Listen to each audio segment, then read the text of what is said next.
if you're by the doors, please come in. There's some seating around at the front, and there's plenty of space on the sides.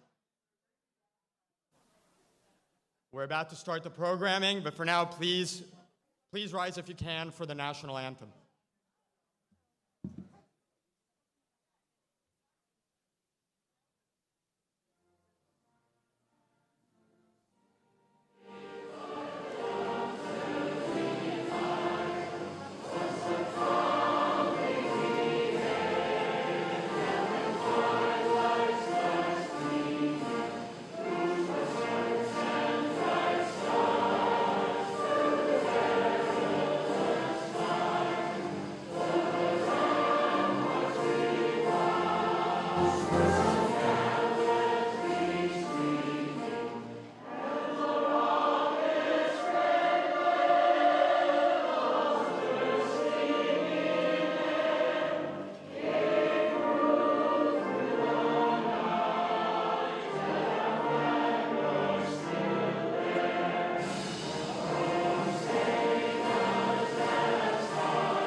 I'm so excited to see so many familiar faces and so many new friends today.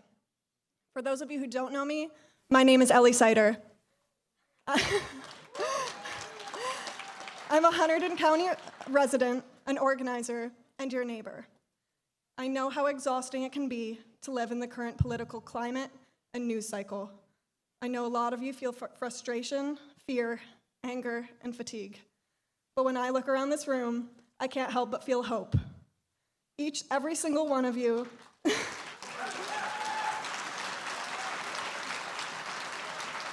every single one of you chose to show up today for your rights, for your neighbors, and for your community. In the first few months of this administration, we have seen threats to our First Amendment rights, censorship of the press, private citizens, and the voices of students, as well as slashes to essential services and threats to the benefits so many of us have earned and rely on. Each one of these attacks is despicable and an outrage, but we are not powerless.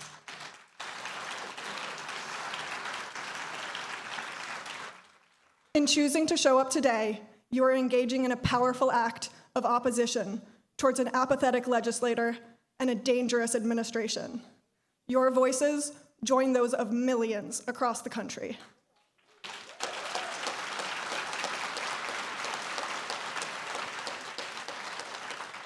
Each one of you showing up shows the person next to you that they are not alone. Every one of you today is proving that NJ-07 has not given up on democracy and that this country has not given up on freedom.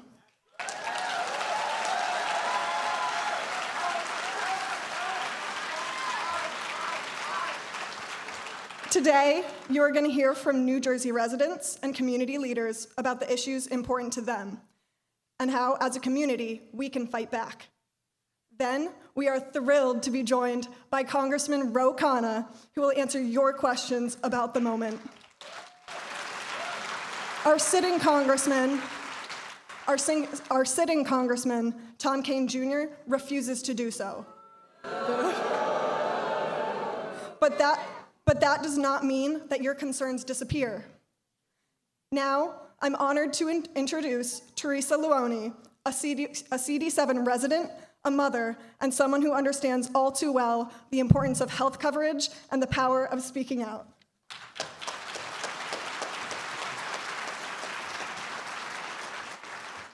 First of all, thank you so much for being here tonight. My name is Teresa Luoni, and I'm a full-time caregiver and proud mother to 12-year-old twin boys, Dylan and Max, who are both profoundly autistic and nonverbal.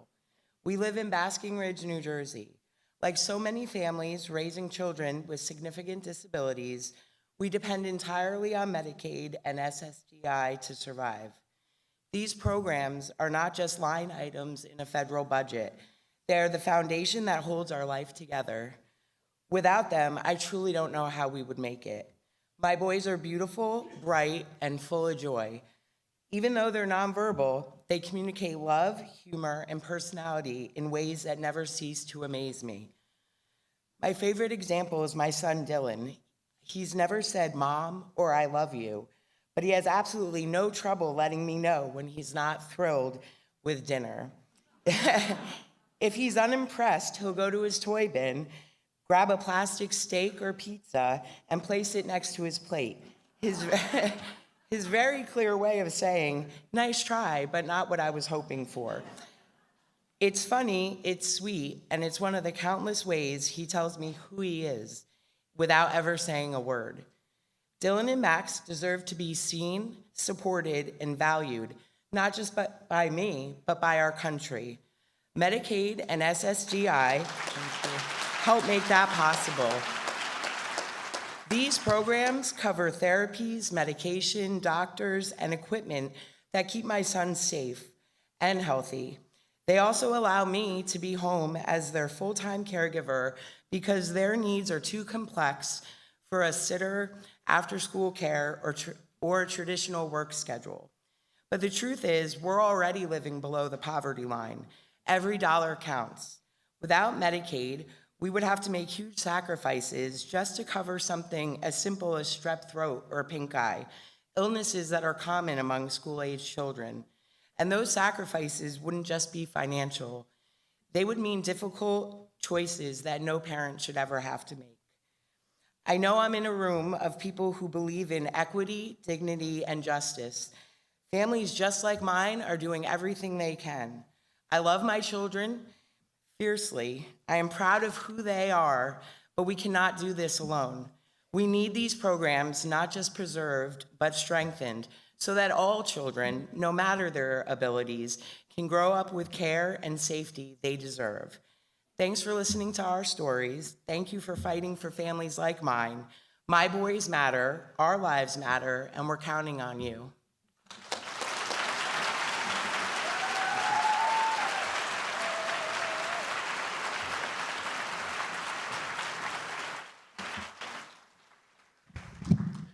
Good evening, everyone. My name is Guy Citron.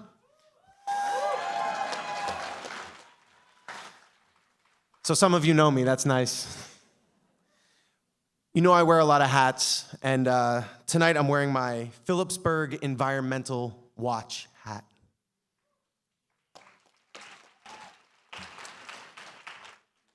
All over the district, our neighbors and our friends are learning that in order to keep our small town, New Jersey quality of life, we need to support businesses on Main Street. We need to support farmers, right? We need to support real communities.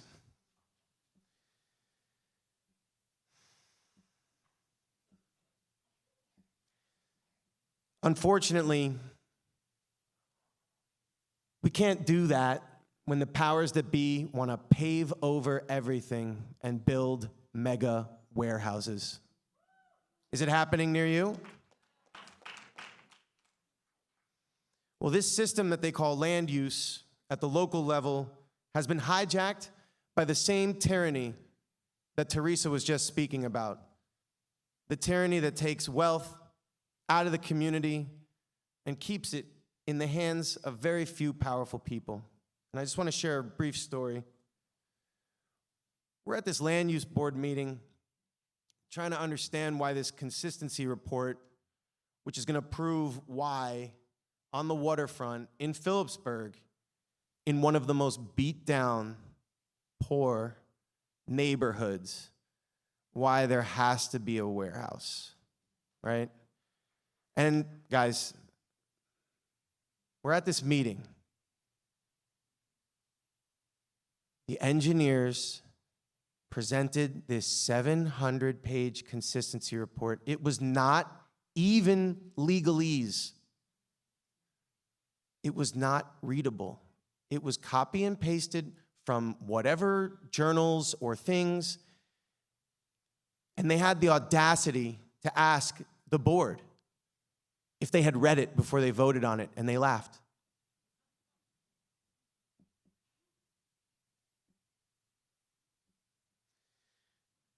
So I started to remember something that my good friend Amari Polito told me. Amari is a good friend of mine and is studying, intergalactic conflict resolution somewhere, which is really, we got to end that conflict intergalactically. And I said, Amari, what's your thesis? Like, how do we resolve conflict with people who no longer listen to reason?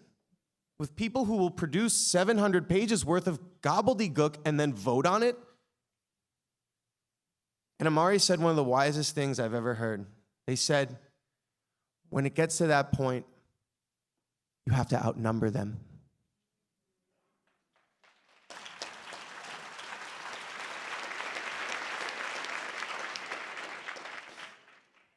So we took a group of 100 local people back to that local board of land use board meeting, and we scared the shit out of them.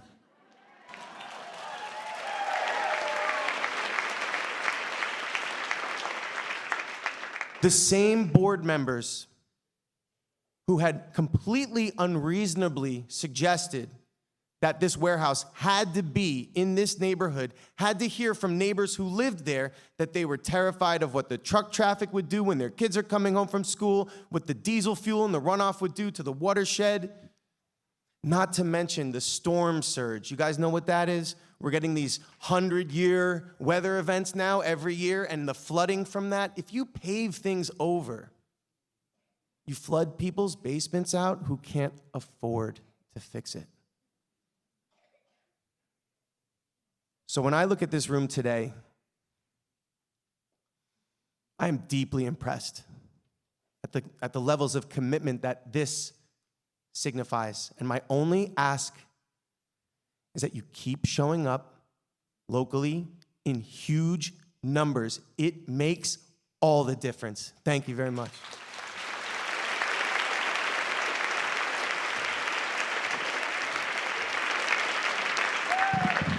Hi, everybody. My name is Parul Aneja Khemka, and I am with the South Asians for America. Thank you.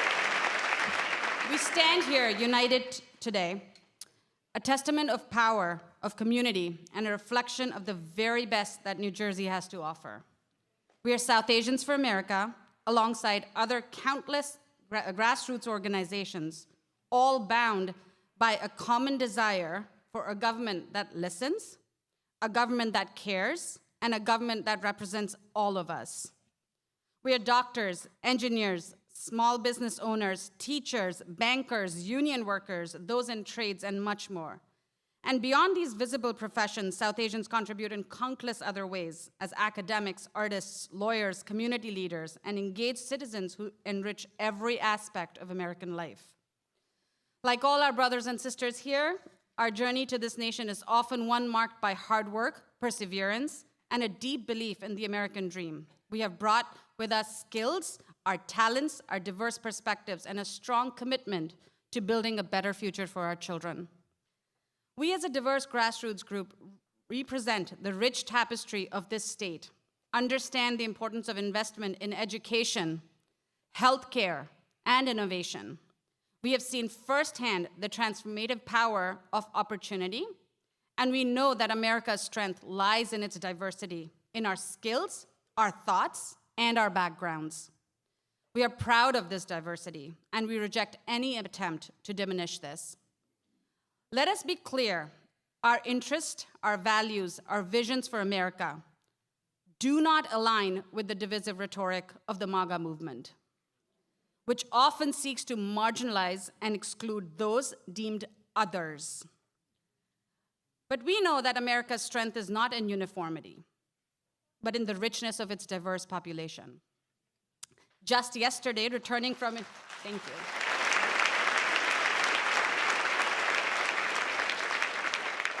Just yesterday, returning from international travel, I was reminded of the immense respect the world holds for America.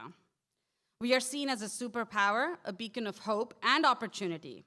This standing is not built on military might alone, but on our goodwill, our diplomacy, and our commitment to the values of democracy and progress for all.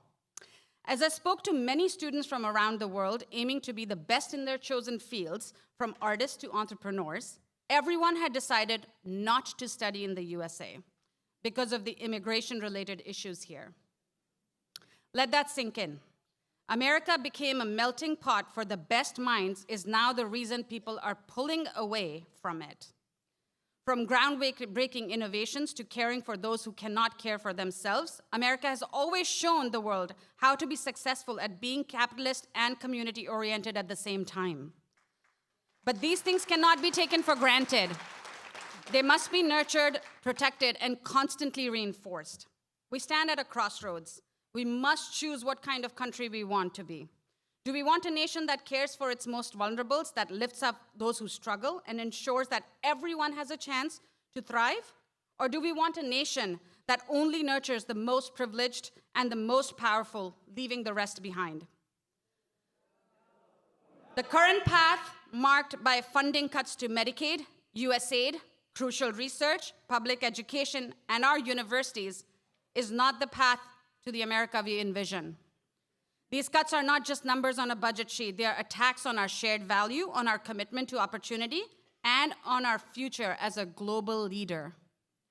This is not the time for complacency. This is a time for action. This is the time to invest in our future, our effort, our resources, and candidates who understand the needs, who champion our values, and who will fight for a future where everyone has the opportunity to thrive. Let us rise up. Let's make our voices heard, and let us demand that our elected officials prioritize the needs of their constituents. And so we are immensely grateful to Congressman Khanna for being here, for showing us what public service looks like. As a South Asian American, Congressman Khanna understands the value of hard work, the importance of education, the power of opportunity. He embodies the spirit of service that has driven so many of us to this nation. Let us work together as diverse grassroots groups and as proud Americans to build a nation that lives up to its ideals, a nation that cares for all its peoples, and a nation that continues to inspire the world. Thank you.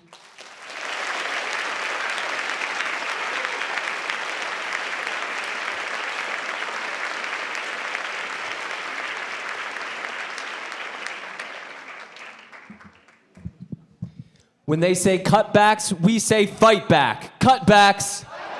Cutbacks. Cutbacks. Good afternoon, brothers and sisters. My name is Matt Smith. I am the New Jersey Director for Food and Water Action, and we are fighting every day to protect equitable access to clean drinking water, safe, healthy foods, and a livable climate future for all. And we're here today because Tom Kean Jr. is a threat to all of these things. He is too scared to come and face his constituents while he capitulates and collaborates with the Musk, Trump, and MAGA extremist agenda. And let's be very clear about their tools. They are using chaos. They are using sexism and misogyny. They are using racism and white supremacy. Meanwhile, their ultimate plan is to dismantle our democracy, privatize our public wealth, and gut our government, all in order to line the profits and pockets of the billionaire class. And Tom Kean Jr. is someone that has never, I mean, I don't actually know Tom Kean Jr., but my assumption from reading his biography and learning about his life is he doesn't know hunger. He's never gone without. In fact, I think he's had pretty much all the benefits and privileges that our society has been able to afford to those who are fortunate enough. Yet, his vote for continuing Resolution 14 and his broader support for the Musk-Trump agenda is threatening millions of Americans to go without SNAP food assistance, to go without free school lunch programs, to go without the funding needed to support lead pipe remediation, to make sure that no child in New Jersey is irreversibly poisoned by lead in their water.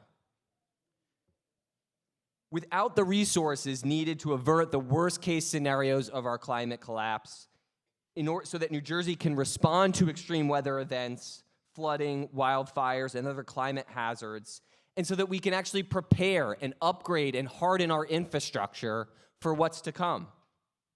And it's all this suffering, all those going without right now, are about $4.5 trillion in tax cuts for the wealthiest individuals and corporations in this country. And that is immoral, and it's wrong. So we must counter this corruption with a movement of everyday people so big and so powerful that Tom Kean Jr. will have nowhere to run and nowhere to hide.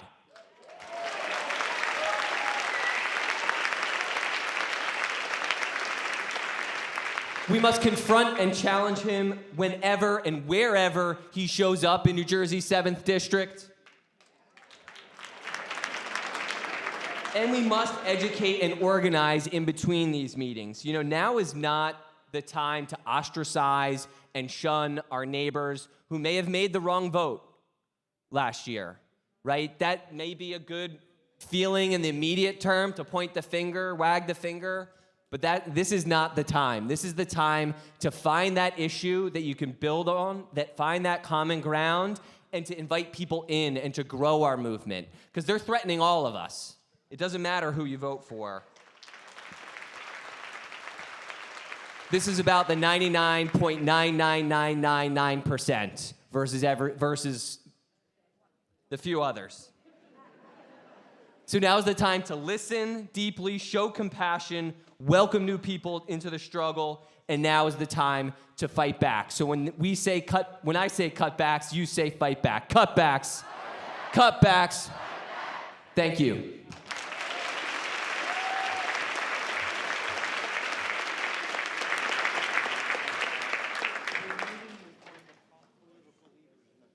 Good evening, everyone. My name is Jason Ajake, and I'm the New Jersey Political Director for 1199 SEIU United Healthcare Workers East.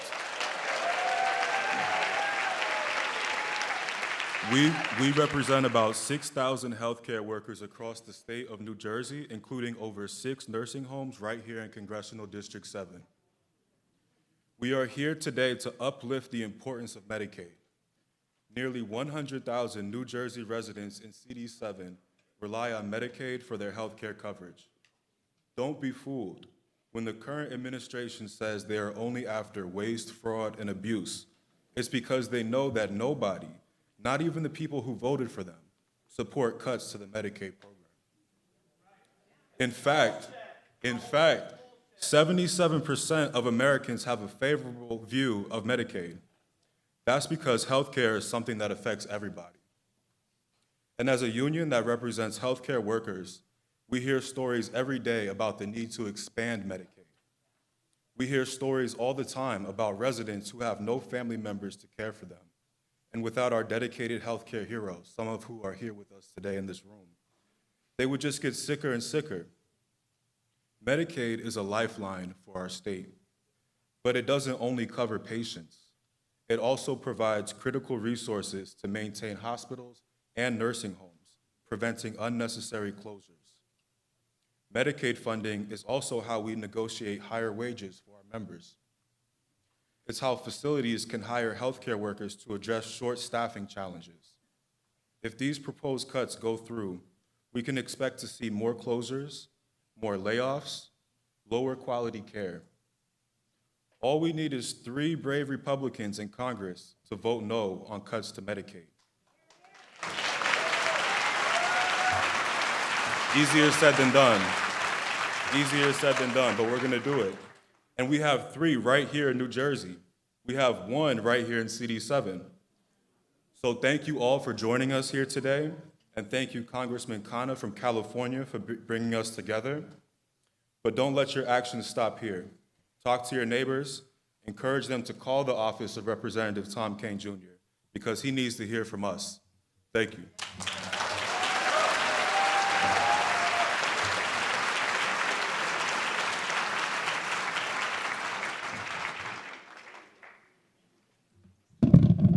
Sorry, I'm a little bit shorter than everybody else.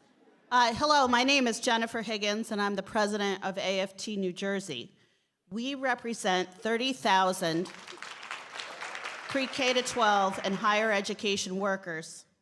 We are the state's largest higher education union, and our membership includes the largest public school district, which is Newark. My understanding of Article 1 of the US Constitution is that it empowers Congress, not the President of the United States, to have exclusive authority over our nation's financial and budgetary matters.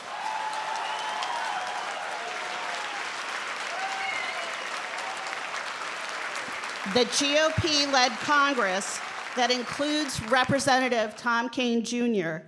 has abdicated its power to the executive branch of our government. Enough is enough. It is time to demand that Tom Kean Jr. does his job.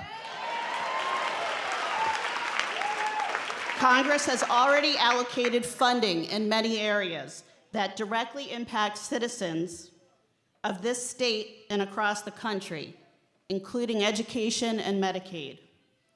The state of New Jersey receives over $1 billion annually in federal funding from the US Department of Education.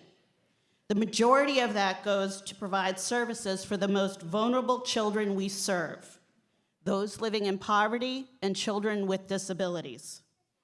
In addition, cuts to the department will impact higher education as it funds Pell Grants, manages federal student loan programs, and several grant programs, including the Teacher Quality Partnership Grant that supports pre-K to 12 teachers as they embark on their career in education. Cuts to Medicaid will also impact our public schools. 2 million working families are enrolled in Medicaid in this state. Of that figure, 1 in 3 children and 1 in 3 children with disabilities are enrolled. School-based Medicaid programs serve as a lifeline for children who can't access critical health care and health services outside of their school. Medicaid is the 4th largest federal funding source for public school districts. Districts are eligible to receive Medicaid reimbursements for the services they provide to their students with disabilities and for periodic health screenings. A loss of funding from the Department of Education and Medicaid would be a 1-2 punch to working families. The Republican administration in Washington, D.C. wants to pull the carpet out from under them to provide tax cuts for wealthy individuals and corporations. To paraphrase poet Audre Lorde, we are here this evening because we know our silence will not protect us, and it won't protect working families.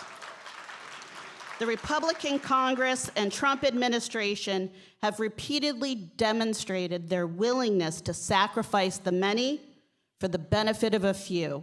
We must speak up to protect our New Jersey's kids and most vulnerable members of our community. It is time to say to Tom Kean Jr., do your job, do your job, do your job.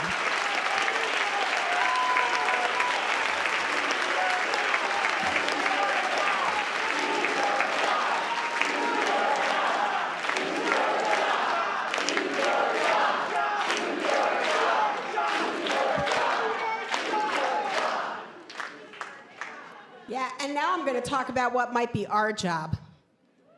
There are moments in life when we are asked to reimagine ourselves and to reorganize what we thought our lives might look like. I hope tonight I can convince you that this is one of those moments. I'm Cindy Sternfeld, and I am an activist and an organizer.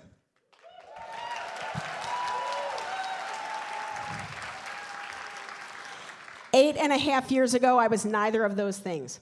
After the election of 2016, for 2 months, when I was not at work, I was in my house crying and listening to the soundtrack of Hamilton.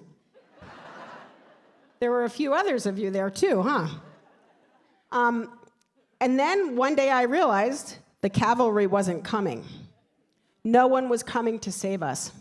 After months of waiting for someone to tell me what to do, how to do it, waiting for somebody who had a better grasp on the issues, someone who was more informed and articulate, someone who could be smart and bold and assertive.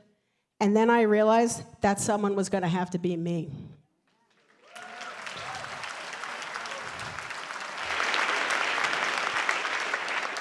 On January 8th, 2017, I started Indivisible Lambertville New Hope.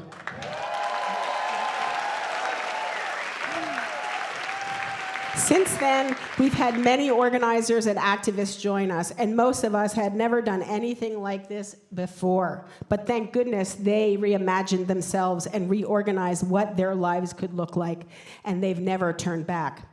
8 years later, and with the rapid deconstruction of our government, we need a lot of people, and we need them now.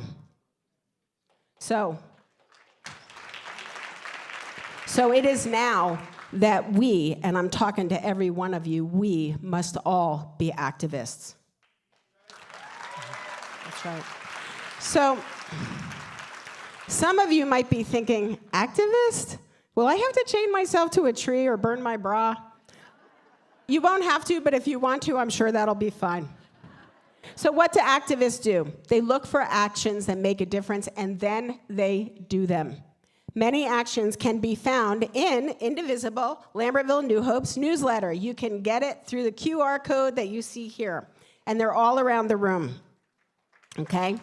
You can subscribe to our newsletter, and there are actions every week. Activists also shed a light on the uncomfortable truths and put forth alternatives to the status quo, because we know things can be better and because we deserve better. Say it with me. We deserve better. Activists organize to harness the power of the people because we deserve better. Speaking of organizers, I just want to take a second to recognize Will and Ellie, who put this whole thing together.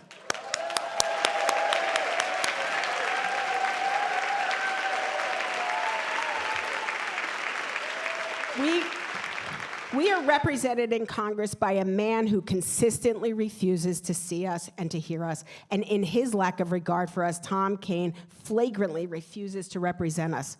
Instead, he hides from us. He took an oath to protect and defend the Constitution, and instead, he protects and defends Donald Trump's reign of chaos and cruelty. And that's not okay. Why? Because we deserve better. We get phone call town halls where the questions are handpicked and the responses are scripted. Come on, we deserve better. We make calls to our congressman to get answers on every subject to get answers about what the heck is going on. And on every subject, all those poor staffers are allowed to say is, I haven't had a chance to talk to the congressman about this. It makes me think that maybe he's hiding from them too. And you know what? We deserve better. For all these reasons and so many more, will you join me on this wild and crazy and fun journey that is activism? Will you join me? I'm sorry, what's that? Will you join me? Will you join me? In this room tonight are organizations that are doing the work and can connect you with it. Connect with them because we need you. Why do we need you? Because we deserve better. Thank you. Now,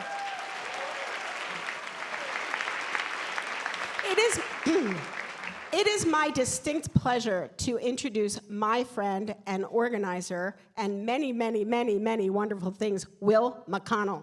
Come on up, Will.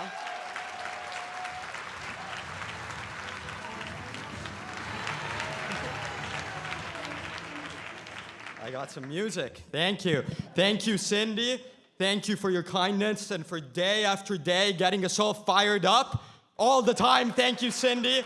I'm sorry, I have a few thank yous to all the people who helped make this happen. Bear with me. Thank you, Marla.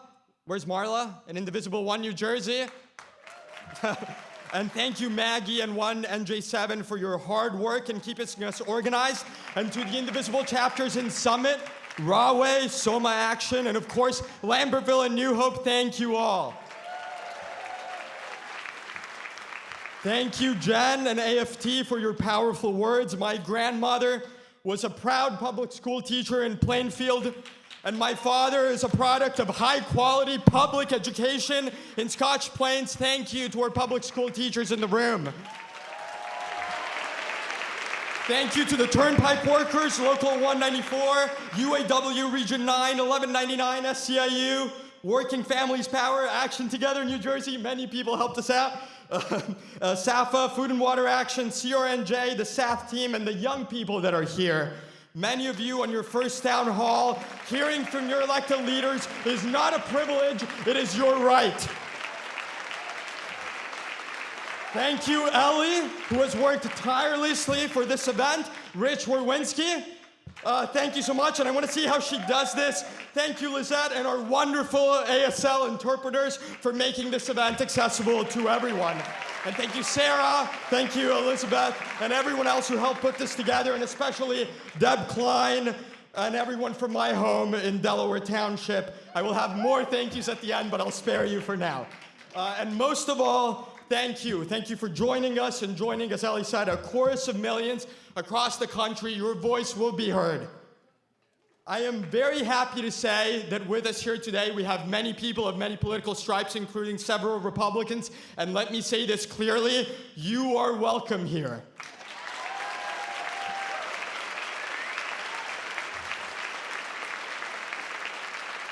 We may be divided in some of our views, but we share a common patriotism. For those of us who are Christian, today is Easter Monday, and it is a difficult one for Catholics as we mark the passing of His Holiness Pope Francis. Pope Francis dedicated his life to the protection of the weak, the comfort of the dispossessed, and the voice of the disenfranchised. In his creed and in the works of his church, we see echoes of our own aspirations for our community, and in some measure, of our own compassion towards our fellow countrymen. His life and his work today, and our work today, whatever faith we profess, and we are Jewish, Hindu, Muslim, and of no faith and other faiths in this room, and whatever community we come from, we all ask the same question: what does it mean to live as a virtuous citizen and as a virtuous person? In his words, we must find the light to help us rescue the abandoned and forgotten of this earth, that we may protect the world and not prey on it, that we may sow beauty, not pollution and destruction, and touch the hearts of those who look only for gain at the expense of the poor and the earth.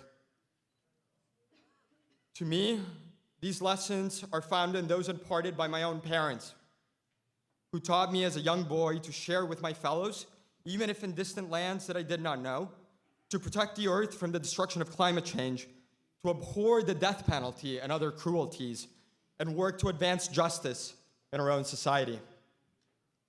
And I see and learn these same lessons from all of you and everyone in this room, because you know that if your neighbor's retirement is lost, then you are poorer for it, even though it is not your retirement. That if your neighbor's children in Hopatcong drink water from lead pipes, then your health is weaker, even though it may not be your house. And if your neighbor's husband is deported without due process, your heart is broken too, even if it's not your husband. And if our schools cannot teach the truth and our local papers cannot publish it, then we are more ignorant for it. And if democracy and self-determination are not defended at the boundaries of the free world, then we all are less free. Today, we fight against cuts from those who do not believe that government can serve people more efficiently, but that serving people is itself a waste of time. We fight these policies not just because they hurt our economy, though they do, and not just because they make us less safe, though they will, but because it is in helping each other that we find that virtue of citizenship. And perhaps, as we work to help one another, we can forget the political divisions that brought us here.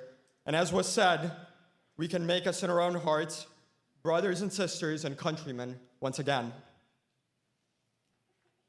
We are lucky today to be joined by a true champion in this cause, someone who has been at the forefront of the fight to protect people, to have technology serve us and not us serve technology. He understands the urgency in bringing us back to an economic patriotism that values the benefits of our neighbors over the excesses of those who can afford to help others. He lifts our visions beyond the politics of who raised the most money in the first 3 days or the first 9 days, and works tirelessly to deliver a higher form of politics about big ideas. On the other side of this division and anger, we must build anew, and few members of Congress can talk about that vision with the intellect, with the passion, and with the commitment as Congressman Khanna. Please give him a warm New Jersey welcome.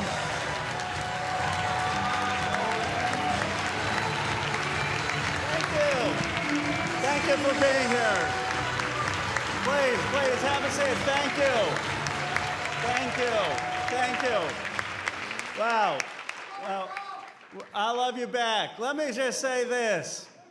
You guys are patriots. Give yourselves a round of applause. 1,300 people. And I thought I got to get Will McConnell to introduce me everywhere. I thought you were giving the DNC keynote address. That was pretty good. That was pretty good. He has done a remarkable job in organizing and a future leader for our country. So thank you for your leadership. And Ellie, thank you. Thank you for your incredible leadership and helping. Let's give Ellie a round of applause as well.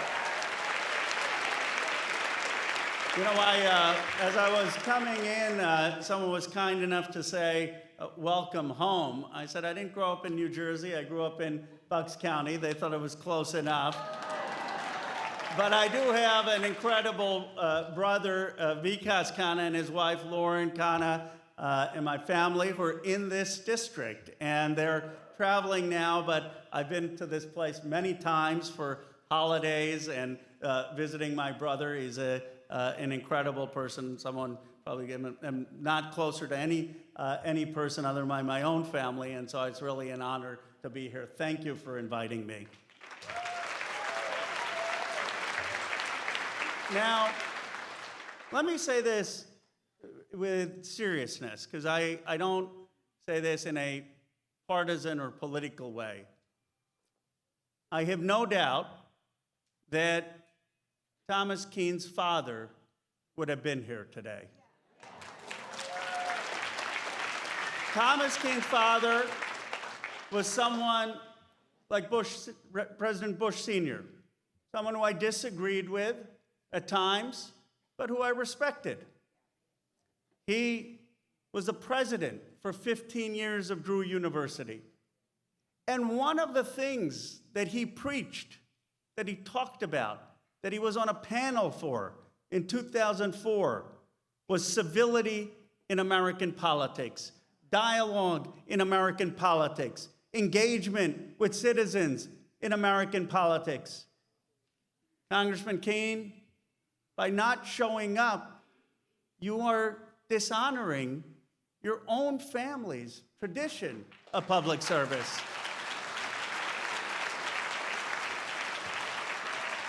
And I hope you will see with 1,300 people, they just want to ask you some questions. They just want to hear your point of view. So if anything my trip does, I hope it'll inspire you to show up. Show up. You know, most members of Congress, you tell them 1,000 or 1,300 people are going to come out, they'd say, tell me where to come. When I was running for Congress, we used to get 15 people in the room. I used to get excited. You know, this is what democracy is all supposed to be about. It's what I remember as a kid, going to a town hall meeting, going to a school board meeting, getting to speak up. It's what makes our country what it is. But we've got a problem in this country, and I'm going to have an hour for questions, but I want to be very clear about what we're facing. We're facing an economic crisis. The stock market in April is trending for the worst performance since 1932.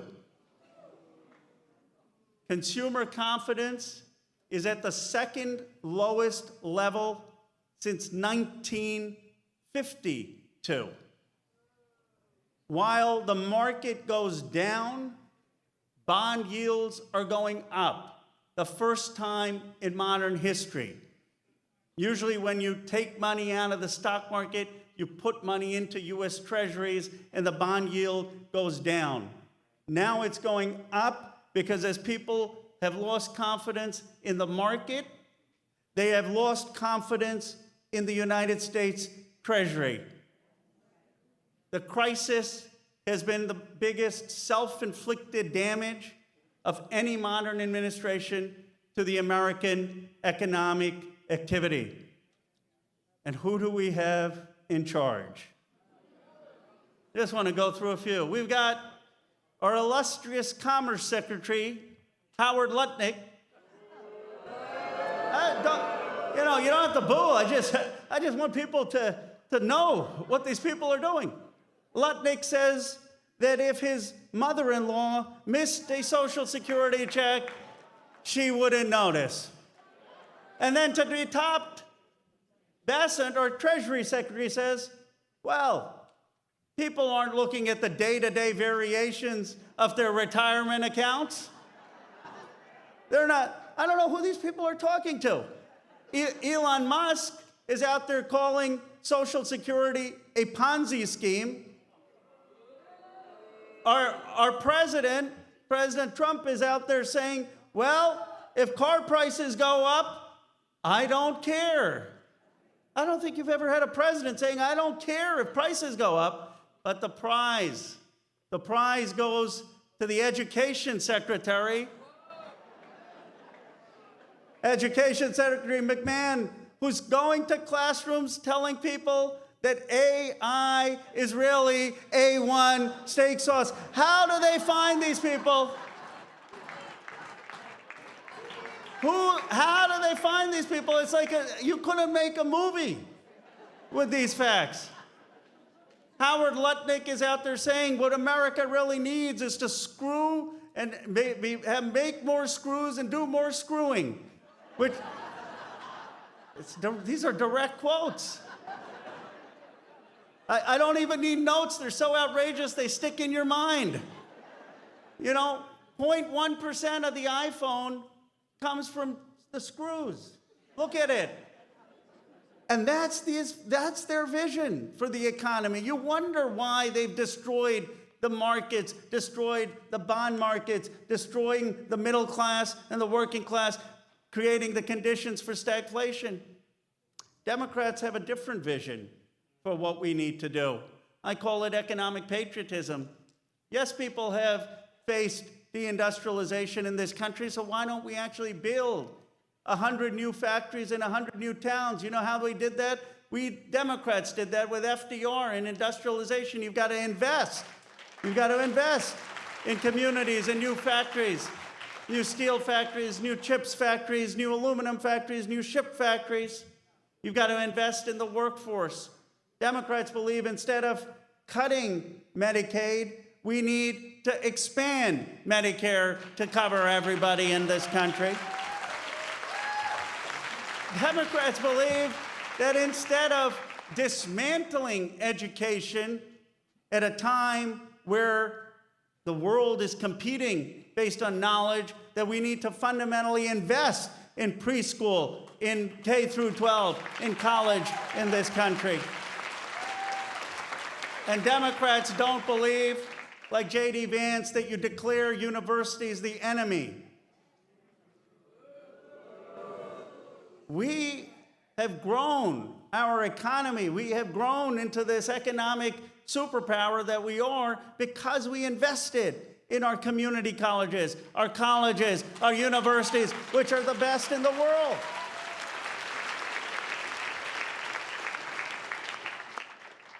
And Democrats also believe that in this country, you have constitutional rights, that you have due process,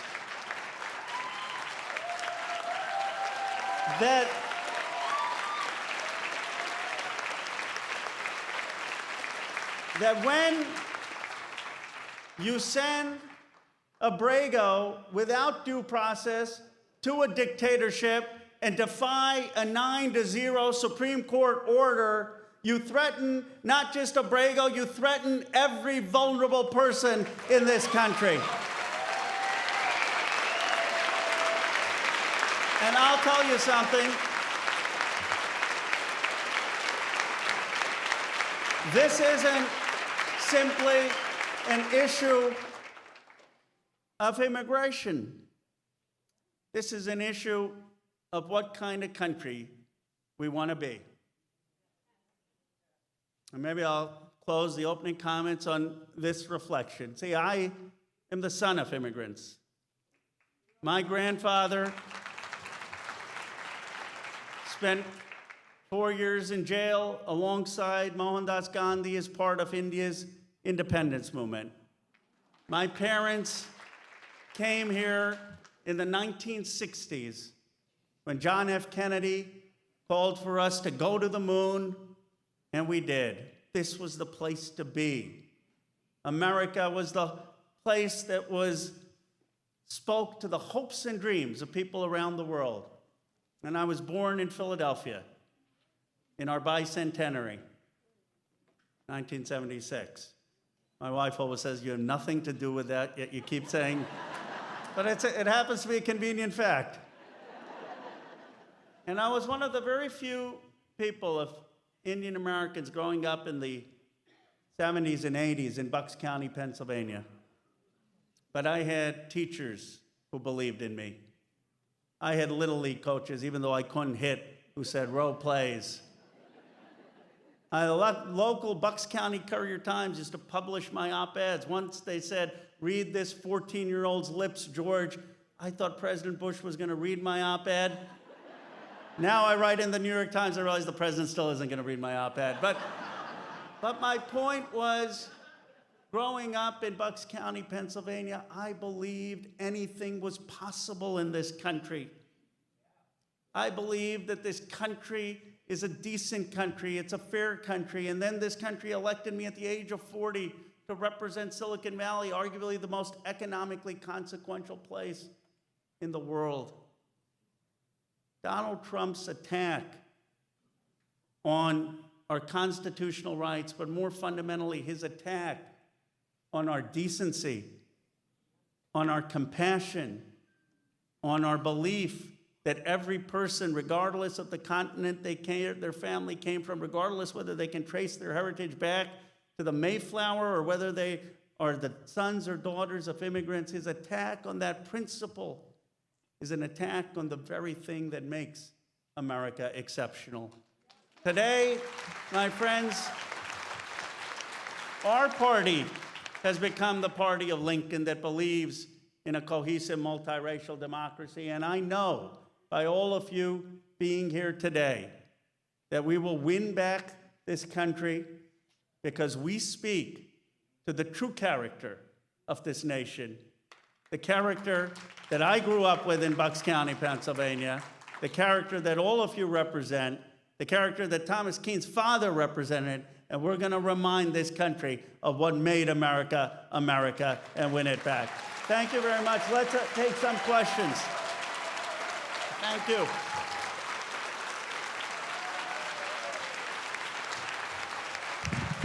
Please line up at the microphones to ask questions. We have a mic on that aisle and a mic on that aisle.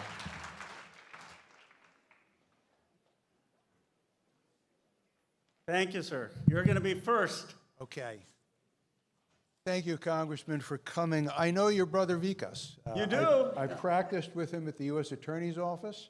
I have great respect for him as a lawyer and as a person. Thank you. I have tremendous admiration for him. And I want to thank everybody who organized this. My skill sets are not around organizing people, but I do think I understand what this moment demands. Policy is very, very important. Programs are very, very important. But the midterms are not for another 20 months. 4 months in, American democracy is literally on life support. And what this moment demands is that we address that situation. Congressman, you talked about, indirectly at least, the rule of law. Let me suggest to you that what we must have now is a unity of the country, not as Democrats, not as Republicans, but as Americans. And the only way we're going to get there in this immediate moment, we can talk about and fight about policies and programs later. We're on life support. What that requires is to find a theme that all Americans can either unite around or at least not oppose. And Congressman, you in effect identified that theme. We need to keep the right to hire and fire our elected officials. Without that right, whatever isn't working never will. And we get there by defending the freedom of the press and the rule of law.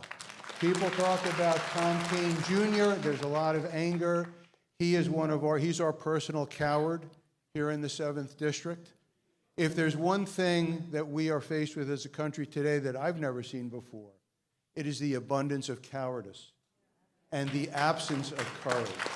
How do we make Tom Kean find a little bit of courage? How about if all the people in this room marched on Tom Kean's office? How about if they were organized to do that as a body, as a march, not for the Democratic Party, but as a march for America? How about that? Well, thank you. That's very eloquent. They're saying that they are marching. So, look, I appreciate so much that eloquent statement. And you're right. My trip here is not actually for the midterms. I get that it's a competitive district. My trip here is genuinely to say that we need 3 Republicans to find some courage. We need 3 Republicans, and they don't even have to be on the same thing. You know, maybe we could have a few Republicans start to speak out to say you can't defy the Supreme Court and the Supreme Court orders of this country. Maybe we can have some Republicans speak out saying that having blanket tariffs on every nation isn't a good idea when 95% of consumers live outside the United States. Maybe we could have some Republicans find the courage to speak out to say you don't want to give tax breaks to billionaires to cut Medicaid and gut public education.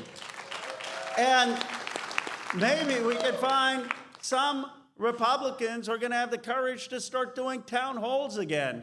But I'll tell you something. I know in my bones, I know if we can continue to build the kind of movement that you're building here today, we will win back the trust of this country. And we will hold people like Thomas Kean accountable. I mean, there is only so long, there is no power greater than citizen mobilization. So I am so grateful for you being here and taking the risk. And we do need some more courage. And I want to give one shout out. I was at Yale Law School where I can't believe that J.D. Vance and I had the same education. So I went back there. And I said, how do you get past first-year law school and not understand that the president needs to obey court orders? He's literally said that the president should disobey court orders. But while I was there, I said universities need to stand up, and I'm so proud of President Garber at Harvard University for standing up.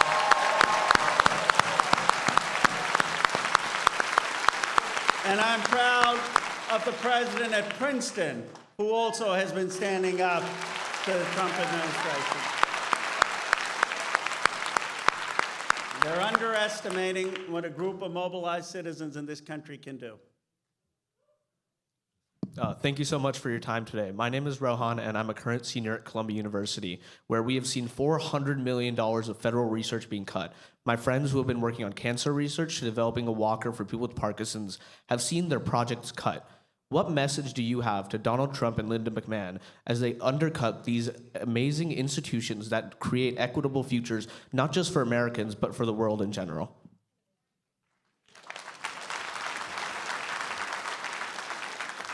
They're doing damage to an entire generation of young people like you who may want to pursue science in America. That's what's happening.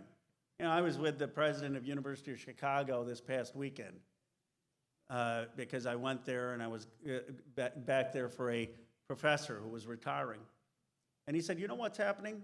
We're able with the endowments and others to try to figure out the shortfalls, but you know what is happening in this country? People are leaving for Germany. The scientists are leaving for France. Some of them are now going to go to China.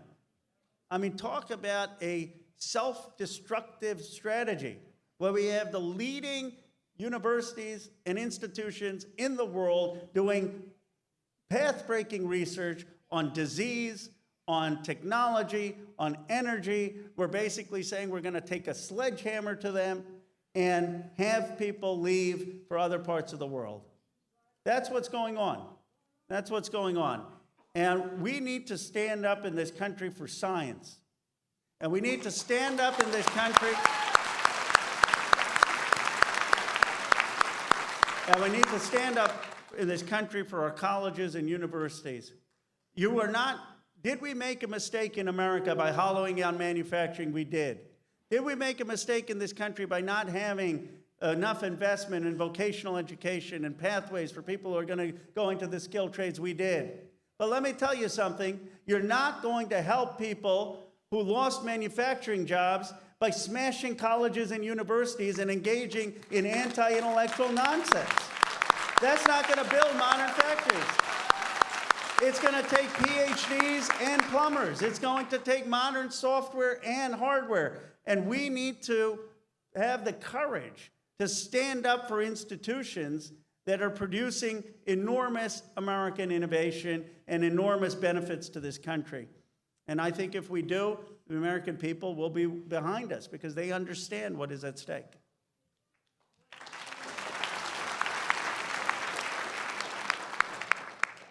Thank you, Congressman, for coming to our district. We were getting kind of lonely here. My name's Manish. I'm in the district again. Practical question. I'm kind of a nerdy guy. I looked at the CIA World Fact Book sometimes before I go on a vacation just to see where I'm going. But lots of data repositories like that are at risk right now because of all the dismantling that's being done of systems. So if we look around that cabinet, that broken cabinet, that circus, we see that each cabinet represents a repository of information. Information, like for instance about COVID that I'm reading, is disappearing or being changed and misinforming people. The next generation of people, I'm really scared about what they read if they go to a government website. And there's no, I mean, I guess there probably isn't a deep state, as we've seen now, but I really wish there was one that was preserving all of this, information. So that's a practical question about, you know, what's happening, what will happen with all this information when we do come back out of this dark period. And secondly, just a request, when you talk to your colleagues on the other side of the aisle, like Lisa Murkowski, obviously she's in the Senate, talking about being afraid.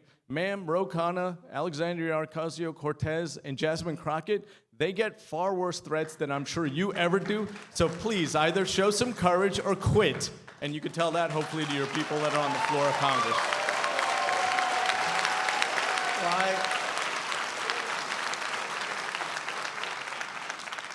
I appreciate your point on what's going on in these agencies. I mean, did you know that they got rid of Jackie Robinson's story from the Department of Defense because they've got AI searching for the word black, the word diversity on these websites?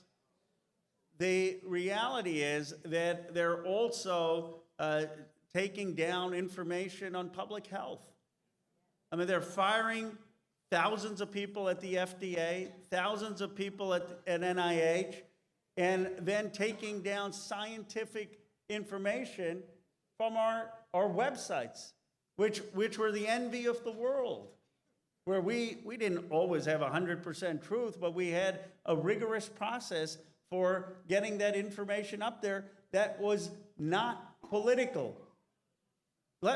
You know, I know they like to go backwards in history. They want James Polk-like expansionism, take over Canada and take over Panama. They want McKinley-like tariffs, and they want to go back to an America before the 1883 Pendleton Act. That's when we said we needed an independent civil service in America. That's when we said we wanted the people who do our websites and information not to be political hacks, but to be people who have done federal service and independently. One thing I want to make clear, federal civil servants do incredibly important, honorable work. You want to be upset? Take it out on the politicians. Don't take it out on the federal civil servants who are independent of politics. And they have a whole assault. So what can we do? We need accountability. And the only committee that can have accountability are committees like oversight, but the Republicans are totally unwilling. They're unwilling to do their job of having oversight of the federal government. They become apologists for it. That's why we need to awaken the conscience of a few Republicans, whether it's Thomas Keane or someone else. We need to make sure that they realize that they're literally presiding over the dismantling of the federal government and our constitutional system of government. And I do hope that some will find the courage, because the things we've done as a country, John Lewis, who was beaten on the Edmund Pettus Bridge, or the men who scaled the cliffs of Normandy, or the women who were in the factories that industrialized this country in World War II, the sacrifice and courage required of us today is so minuscule compared to the sacrifice and courage of the people who built this nation. And we need to remember that.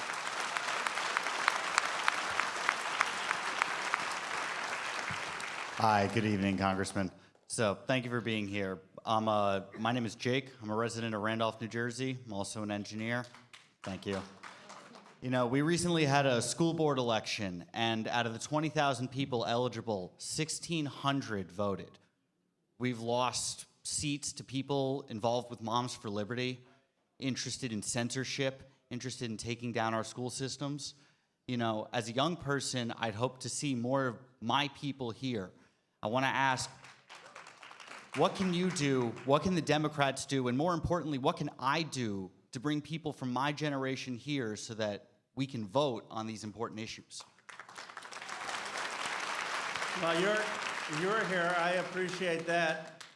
Armand got a clip of you. Maybe we'll put it on TikTok or Instagram to get more young people engaged. But let's give the young people who are here a round of applause, because I've met quite a few of them. Look,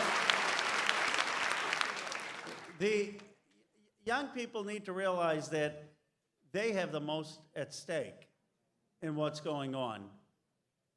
This is about whether they're going to get the kind of education that they need to have the American dream possible in the way it was for my brother and I. We got a great public education at Council Rock High School in Bucks County. Are they going to get that? This is about whether they're going to get a skilled trade or a community college or college degree, whether that's going to be possible without going into huge amounts of debt. It's about whether if they start a family, they're going to have childcare, and if that's even going to be possible. It's about how they're going to afford the idea of a house or even an apartment and afford to live. I mean, the young people have the most at stake, and most importantly, are they going to be in a vibrant democracy where they can speak up without fear? Right. What? Well, while those things are all true, young people feel as if they're not represented, their voice is not being utilized. Many young people feel entirely disenfranchised, as if to say not voting and voting for somebody who I don't completely align with are of equal value. And we know that not to be true. So I want to ask, while I understand this and you understand this and these people understand this, how do we bring this concept to these people who are not willing? Well, I think we have to get more young people running for office, being engaged, being involved, so that people see folks like them represented.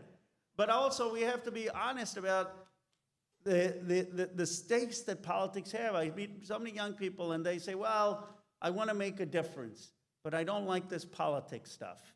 You know, I want to do a charity. I want to make a difference some other way. I want to be in a nonprofit. And all of those are worthwhile endeavors. But the United States federal government matters. It matters if you care about climate. It matters if you care about everyone having an equal shot. It matters if you care about healthcare. There are certain things that you can't do without having an impact on politics. And if you disengage, you're going to have people who don't share your values running the country. That's what we have today. And it's going to end up hurting them the most. So I think that as the stakes are becoming clearer, as people are seeing what this government is doing, that we have a chance to inspire young people to get involved and to say, we want your generation to lead, not just to vote, but to lead.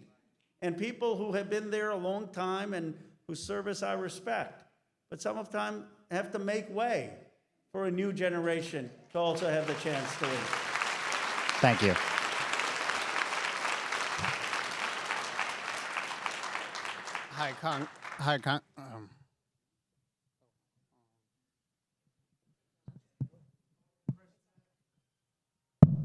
Oh, there we go. Hi, Congressman. My name is Jacob. First, I wanted to thank you for being here instead of our Congressman, Tom King Jr., who's a no-show. A little bit about me. I'm an adult with autism. I'm 28 years old, and I consider myself a progressive, even a leftist, and I'm a Jew and in addition to that, a proudly and unapologetic anti-Zionist Jew.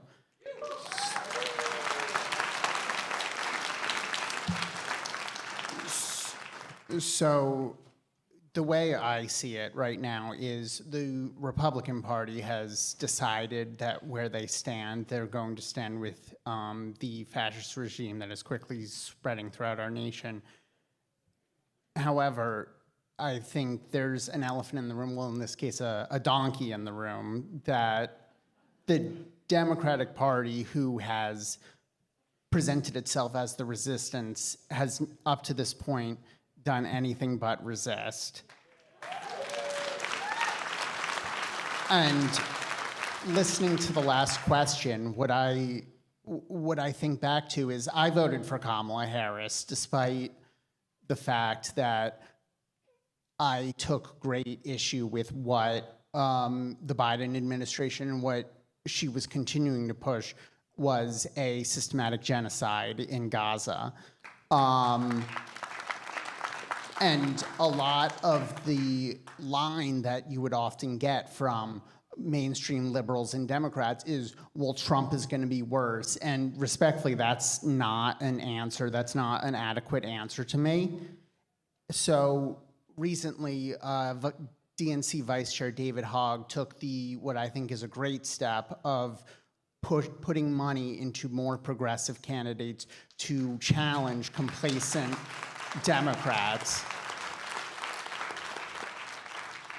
And as a young person, I see this real thirst for more progressive policies. Are you announcing your candidacy? No.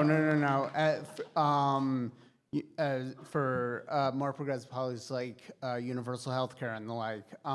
So I guess long way of reaching to it, my question is, what are you and some of your colleagues doing to push the Democratic Party into doing more to live up to this resistance label that they've given themselves?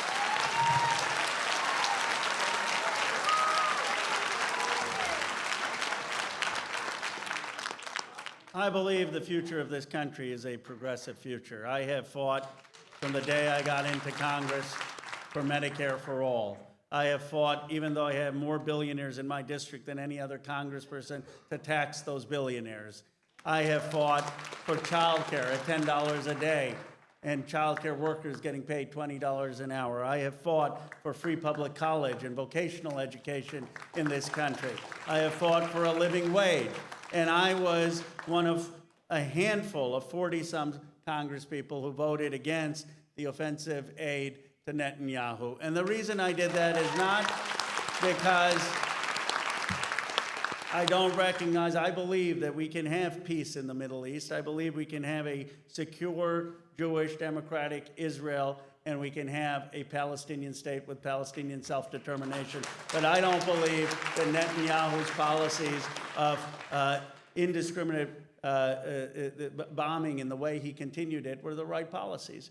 So you say, how do we build that progressive future? I'm probably the only member of Congress who's supported David Hogg's view that primary challenges are fine in safe districts.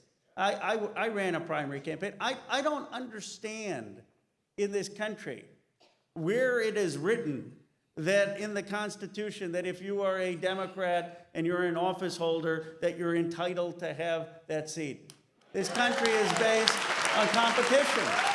This country is based on having open ideas. And most incumbents, if they're doing good work, will win. You have so many advantages. You have so many advantages. You have more money, you have more name ID, you have more press. Embrace the competition. I have no problem with embracing that competition. But here's what gives me hope and why, we should. By the way, I will say, and we can have a longer conversation. I don't believe that in the Middle East that you have to be anti-Zionism. To me, Zionism just means self-determination for the Jewish people. I believe you can believe in a state for the Palestinian people and Palestinian self-determination and Jewish self-determination. But it's a longer conversation, and I just wanted to always be honest about where I stand. But here's what I will say. After the darkest hours of the Civil War, we got the 13th, 14th, and 15th Amendment. After the robber barons, we got the progressive era that led to the 40-hour work week and overtime pay. After Herbert Hoover with Andrew Mellon, who was literally the Elon Musk of his time, look it up, he was for dismantling government. After they created the Great Depression and the stock market crash, we got FDR. I'm hoping that we don't come close to that now.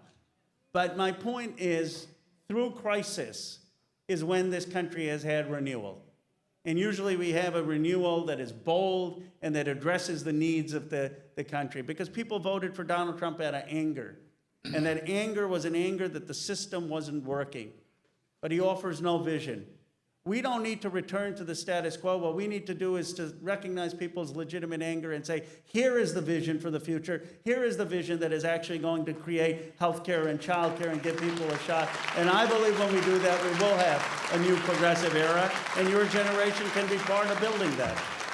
Thank you. My name is Raj. I come from the town where light bulb was born. Right? So I come from the town of Edison. Yes. So I'm so happy you came here, because Obama inspired me to join the Democratic Party. He used to say there are no red states, blue states, there's only one state. It is called United States of America, right? And you truly represent that, because you're right here, right, from California in a red, so-called purple district, right, where the actual representative is absent and you're here, right? I mean, I really thank you for that. Second thing that's in common between you and me is I was born in the same year as you, so. There you go. You got Philadelphia too, or you don't have that part of the story? That is missing. All right. So the third thing is, I really appreciate what you do, because though your views are progressive, but you still look at reality and you stick to the middle ground when you have to, right? Because that is what Obama was, and that is why we all loved him, right? So one of the things that I want to really bring up that people don't realize is there's a lot of parallels between Nazi Germany and United States of America today, okay? And there's a lot of things in common between 1931, when we were going to hit depression, and we are where we are today, okay? Thank you for bringing it up, right? When the Josh-Hawley Act was put in 1931, which is only 16%, okay, of the tariff, okay? And 1932, it was 25%, right? We went into a depression. Today, we have a maniac in the office, right? Who is trying to put 125%, right, on China. And China is where most of our goods come from, right? So one of the concerns I do have is I have not seen leadership from the Democrats. I'm really sorry, right? I understand there's a progressive wing, there's a moderate wing, okay? I've been trying to contribute the way I can. I'm a grassroots activist. I pour in money when I have to. When I have to walk, I walk, okay? But I know GOP is going to self-destruct in 4 years when Trump is gone, because no party can sustain when there are no values, when there are no vision, right? It's purely based on Trump, okay? When Trump is going to be out of office, GOP is done. But the next 4 years, right, what is the Democrats' answer? Who is going to lead this party? Because everywhere I go, all I hear, right, is there's an infighting in our party, right? And there is no one person like Obama who can rescue us all over again. Because Obama gave us hope in 2008, right? He rescued the auto industry. This guy is destroying the auto industry, right? And he got an economy for us, right? Where we were in Great Depression, I went through Great Depression, you went through Great Depression, right? Kids won't remember, we do, right? And people were without jobs for a year, 2 years, right? We survived all that. Now, the next 4 years looks disastrous, right? So what is your answer? How are we going to solve this? Well,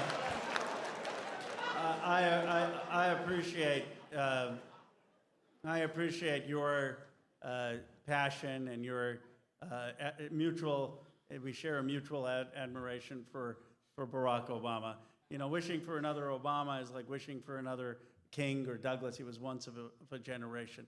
But there is a new generation. And I'll tell you what I think distinguishes America from Nazi Germany. And it's not a slight on the German people, but we have this incredible capacity in America for self-correction. We have an amazing capacity when we veer off to come back.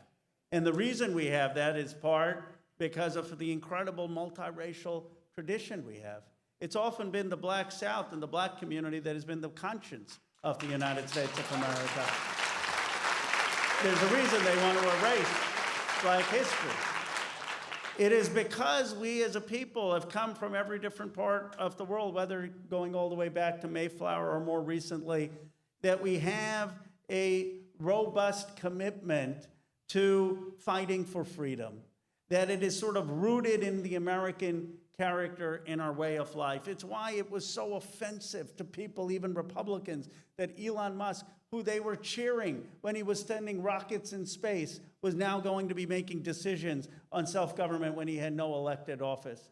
I've known Elon for 15 years. I said to him when he went in, I said, look, Elon, you know, I know they had long lines outside Pennsylvania. You were shooting rockets up in space. And people will cheer for LeBron James when he's playing basketball, and they'll cheer for Beyonce when she's in a concert, and they'll cheer for you when you're putting up the rockets in space. But in this country, it's the citizens who decide how government works, not someone who is a billionaire or a celebrity. And so you ask me, what are we going to do? How are we going to push back? Yep. And I'll give you a chance to follow up. How are we going to push back? Well, we're going to push back by seeing the greatest organizational mobilization effort with a multiplicity of leaders across this country. Just like in the civil rights movement, there was not one leader, there were many leaders. And that chorus of the American people is going to make sure that there are corrections to what this president is doing, as has already been the case, with President Garber standing up and then backing down, saying, oh, well, that was sent in error. With Josh Hawley, of all people, calling the president and saying, we can't do Medicaid cuts, my constituency won't tolerate it. With people in the House of Representatives introducing legislation, Republicans, to stop the tariffs. With Ted Cruz, of all people, saying this is irrational economic policy. I never thought I'd see the day. So, you know, is there going to be another Obama? I don't know, but do we need another Obama? No. Well, okay, fine. But what we need is for the American people, to be mobilized. I don't know the president very well, President Obama. I worked for him, but I do know this about him. His core message was hope and empowerment of the American people to build the country that he envisioned. So I have only one follow-up question, right? So the Congress. Give him a quick word. The reason I'm going to give him a quick word, then I'll be shorter in my answers, is because one time I didn't give someone a follow-up, and they said, Congressman, you're for free speech and open dialogue, but you're not letting someone give a second word. So I'll give you a quick follow-up. I'm going to be quick, right? So Congress, the president, and the Supreme Court is co-equal branch, right? So Republicans don't have a spine. They don't want to even look out. They don't even want to look back to see if they have a spine, right? So what are Democrats doing to fight this in the courts and take it all the way up to Supreme Court, right? So that we can challenge this guy over and over again. Well, let me just say one thing where I slightly disagree with you. I don't believe it's accurate to say Republicans don't have a spine. The current office holders in Congress and Senate who are Republicans don't have a spine. There are plenty of Republicans out there who are horrified by what's going on with this president, and that we need to bring them on our side. But I believe that we need to fight this administration in every place. We need to fight them in the town halls. We need to fight them in the courts. We need to fight them in Congress. We should never have passed that budget that Senator Schumer did. We need to be an active, organized voice for an alternative. Representative Khanna, thank you so much for being here today. My name is John Hsu. I'm the chair of Our Revolution, New Jersey. Thank you for your leadership. I'm a big fan of Our Revolution. Thank you, and thank you for being the chair of the Bernie Sanders campaign in 2020. Obviously, a lot of us. Proud of that. A lot of us were working on that campaign. I was for Bernie. My brother was for Booker. Oh, okay.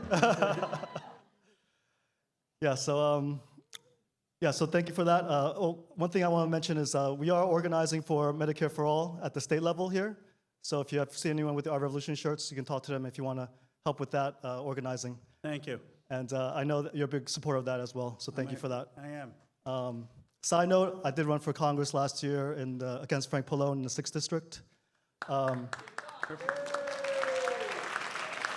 But my question, some quick context. I want to talk about the Department of Education. So the program for national student assessment, the international testing, that was cut completely. The nation's report card, the National Assessment of Educational Progress, that's being scaled back a bit. And that falls under the Department of Education, under the National Center of Educational Statistics. And that group had, maybe around 30 employees, and that was cut to 2. So that was a big loss, I think. My question is, how can these agencies be restored? Is it possible to restore them within these 4 years? And also, if perhaps we have a president in 4 years that supports these programs, are we able to restore these agencies back to what they used to be? Well, I appreciate your leadership on single payer and Medicare for all. The cuts, the only way that we are going to prevent further cuts to the Department of Education, further cuts to these agencies, is to have a few Republicans in the House willing to say no. Actually, the senators, like Hawley, is willing to say no on the Medicaid cuts. We need some Congresspeople in the House, the Republicans, to hold the line and say, no, we're not going to be cutting and slashing public education. We're not going to be slashing Medicaid. And that's why I'm doing these town halls in red districts and actually targeting people who I hope in the back of their mind may have 2% conscience to stand up. That's why I came here for Keene. I really didn't come here to try to campaign against, and that would be in the fall of 2026. I came here to say there are 1,300 people of your own constituents who want you to remember your heritage, your own lineage of public service, and do the right thing. That's the only way we're going to stop these cuts.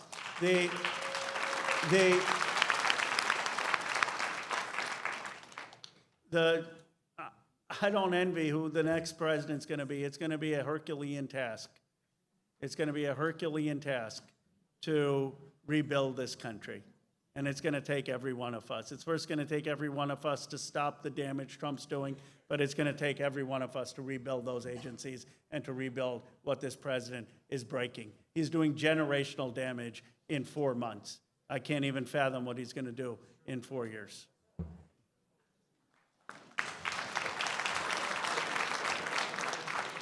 Hello, Congressman. Thank you so much for being here tonight and for always using your voice to tell the truth and be visible and be bold.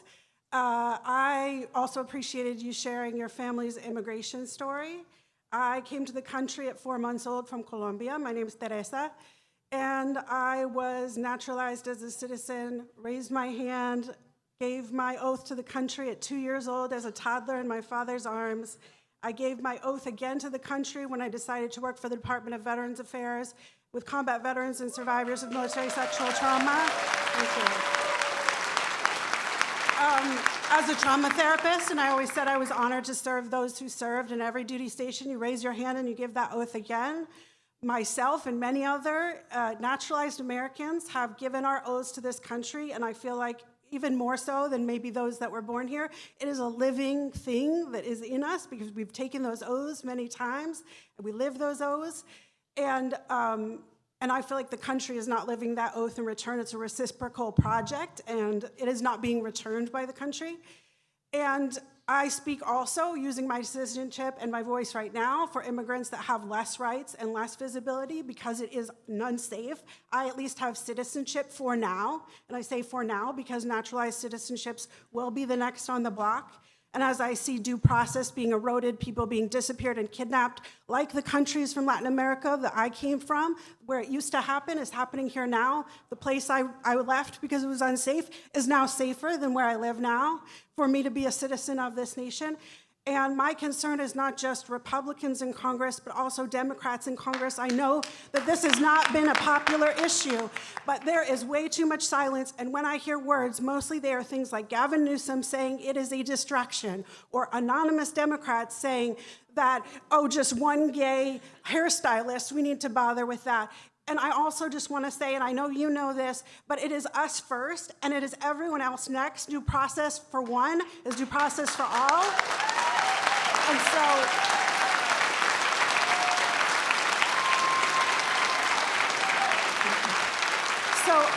I just want to ask on behalf, particularly for those that can't speak and can't be here and don't have the privilege of citizenship that I do, what do we do? We're doing everything we can. We are in the streets to make Democrats have more spine. Teresa, you're an example of why I'm hopeful about America. That was a beautiful statement. Let's give her a round of applause.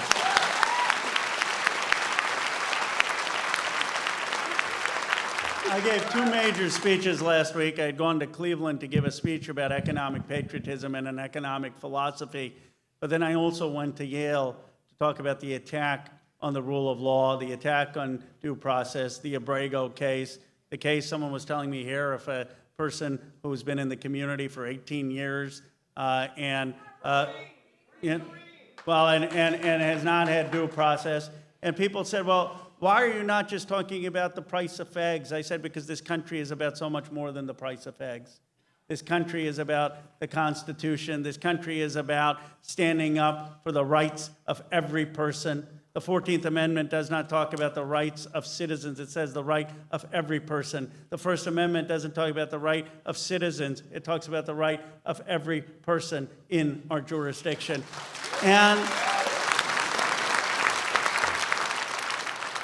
And look, I agree, frankly, with John Favreau and some of the Pod Save America guys. If you're a Democrat and you're not willing to stand up for the due process rights of immigrants and the due process rights of the vulnerable, then you need to find another line of work right now. This is not the time. This is not the time for cowardice. And it's not the time for cowardice because what beats fear is not hiding. What beats fear is inspiring and reminding people of the vision of America we believe in. You can't beat Trump's vision of America without an alternative. You know, 2 points, and then I'll get to the other questions. You know what Barack Obama, I believe, would have done if he were running for president last time, and they had the whole chant of they're eating the dogs and eating the cats? All of his consultants would say, you got to talk about the economy. You can't talk about immigration. We're losing on the immigration. And Obama would have gone to Springfield. And he would have met with Haitian immigrants. And he would have talked about what those immigrants mean for the multiracial democracy that we are and why they're contributing to this country. As a son of immigrants, I can tell you, as your story, Teresa, shows, immigrant families tend to be deeply patriotic. My parents didn't talk much, you can ask my brother, because they didn't talk much about our rights. They said, you were born in America, you won the lottery. Go make good grades. Go work hard. Go learn about this country's history. That's the story of this country. Now, who here, and there are always a few, who here, and please stand with pride, can trace their heritage all the way back to the Revolutionary War? Let's give them a round of applause.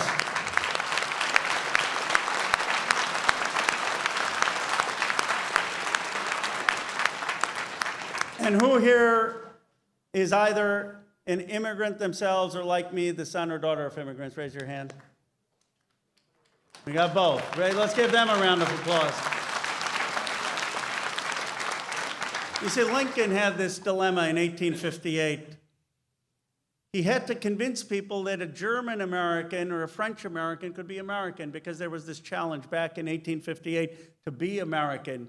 You had to be able to say that your grandfather, your great-grandfather, your great-granduncle served in the Revolutionary War, because how could you be American if you couldn't trace your heritage back to someone who spilled blood for America? And Lincoln spoke in 1858, and he said, if you believe in the Constitution, if you believe in the Declaration of Independence, then you are flesh of the flesh, blood of the blood of the founders who spilled blood in the Revolutionary War. And that's how Lincoln defined the America we have in this room, of people like Teresa, who's the daughter of immigrants, standing in the same town hall with those who traced their heritage back to the Revolutionary War. It is our party that has become the party of Lincoln. It is our party that understands what makes this country extraordinary, and it is our party that will lead the future of this country. Thank you for saying that.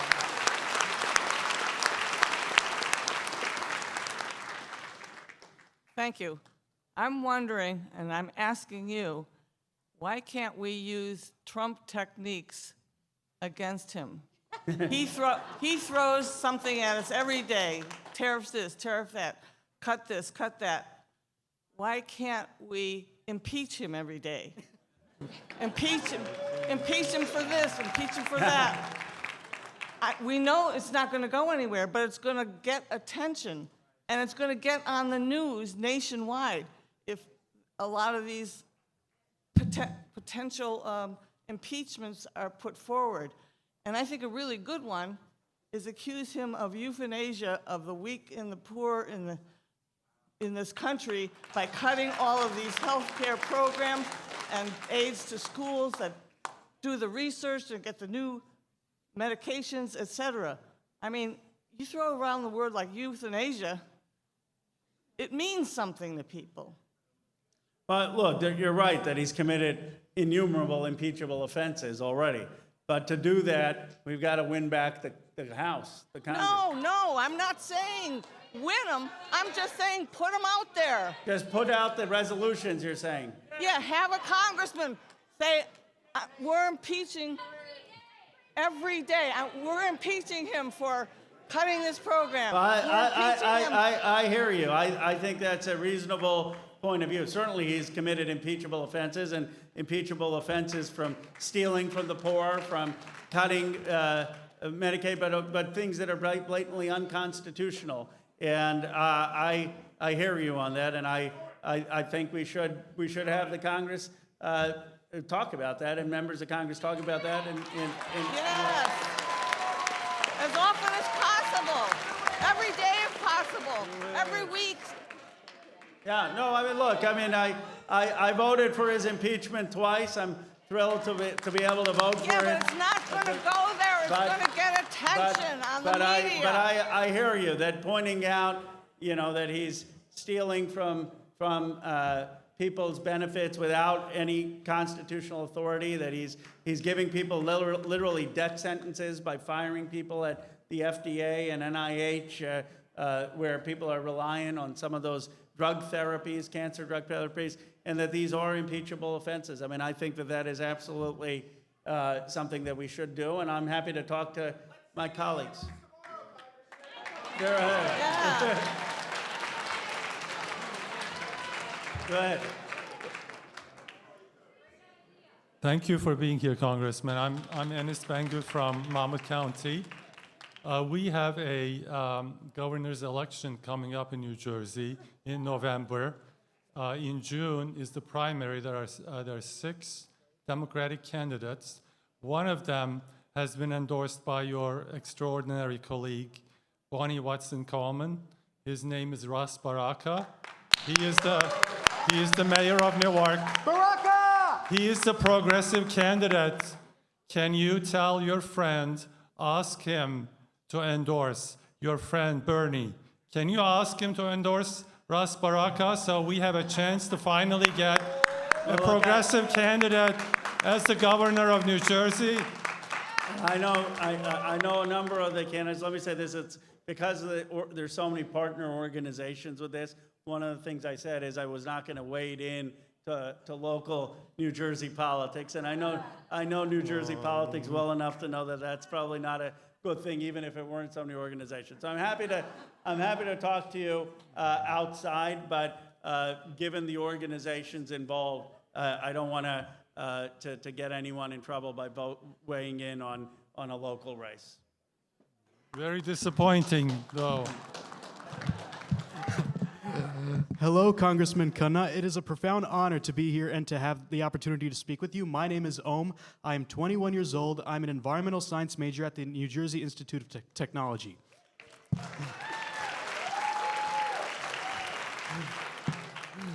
Given the increasing severity of climate change and its disproportionate impact on working class communities, combined with the potential for a recession under the incumbent Rotten Orange administration, I'm concerned about the compounded burden these communities may face.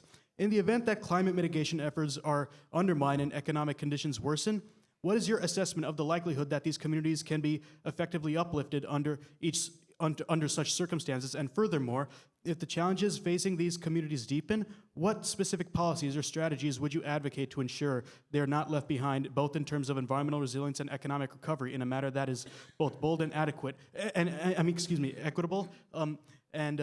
What sort of candidates in any future election, 2026, 2028, as the growing drastic effects continue to worsen? Well, first of all, thank you for speaking out about climate and recognizing the extraordinary stakes.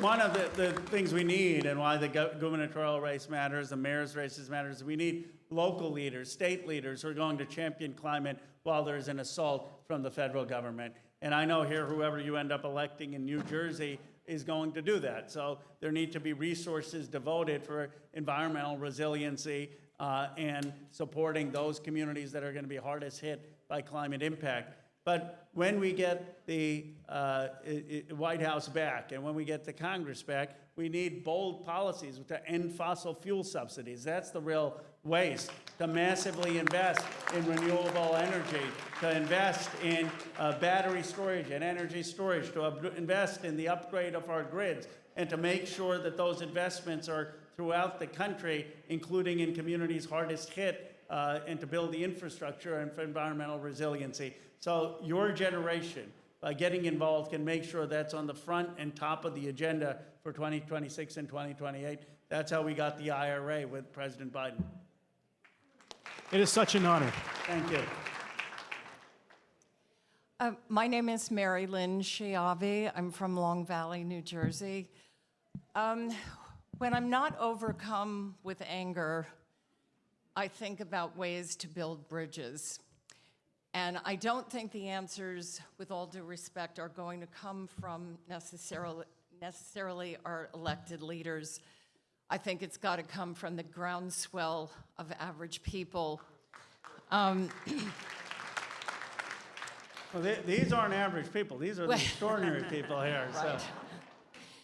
Actually, about four or 5 months before the election, I had this idea called American Brainstorm. And I was thinking, how do we invite people from all parts of the political spectrum to talk about issues and not personalities and not political identity? So let's just talk about immigration, let's talk about education, healthcare, et cetera, and just bring people in to have a discussion, because we don't really have a forum for this anywhere. Everybody is kind of divided. You're either watching CNN, MSNBC, Newsmax, Fox News, whatever. Everybody's got their own echo chamber. But where and when do we all get together to talk about issues in a civilized way? So, So I guess I'm asking you to consider perhaps doing, enacting something like American Brainstorm and actually inviting the people who voted for the other side into conversations like this. Because we have to get beyond this polarization, or we're never going to move forward. So I completely agree with you. There's something someone started called living room conversations, to get 15 people in a living room of all different persuasions to talk to each other. I was back in Bucks County, and there was a journalist who asked my favorite social studies teacher whether they would ever support Roe, and he kind of squirmed, and he said he voted for Trump twice. And that sparked a conversation. So there are people who we may not suspect, who are kind, decent, reasonable, who we need to engage. And certainly in communities that have been hollowed out. I've gone to so many places, Johnstown, Pennsylvania, Lorain, Ohio, Downriver, Michigan, places that have been hard hit economically, where people voted for Trump because of frustration, because of an anger also of their economic condition. We need to engage with them. Sometimes people say, Ro, you got to get a little bit louder and be more boisterous to go viral. And I say, you know what this country really needs? Of course we need loud and boisterous to take on Trump, but this country needs more thinkers. This country needs more listening. This country needs healing. And I believe that all of us can start to do that, to model the type of behavior of the nation, not only that we want to oppose in what Trump's doing, but also the nation that we want to build.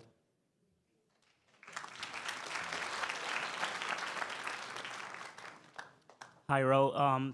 Thank you so much for being here tonight. My name is Sunny, and I'm a proud resident of Morris County, New Jersey for most of my life. My question to you today was actually regarding big tech, given that you represent Silicon Valley, which is one of the wealthiest districts in the country. What do you think explains the fundamental shift that we've seen in recent times of big tech towards the MAGA movement? And you just see that they're aligning themselves with Trump more often than they used to. You have Mark Zuckerberg, who's been walking into the Oval Office, just begging that his antitrust case goes away recently. And I just wanted to hear your thoughts on how we can stop these firms from being so powerful that they control almost all aspects of our lives, right? Especially in the advent of AI. And the next time Democrats gain control of Congress, how can we actually formalize measures to put checks on this anti-competitive behavior from big tech, right? I just want to hear your thoughts. Thank you so much. Well, we need absolutely to pass strong antitrust legislation, which we failed to do in the previous Congress, but we also have to do certain common sense things, like the Kids Online Safety Act. We've got our kids getting addicted to these algorithms at 10, 11, 12, on Facebook, on Instagram. That needs to stop. Because I represent these folks, I know what we need to do to be able to regulate them.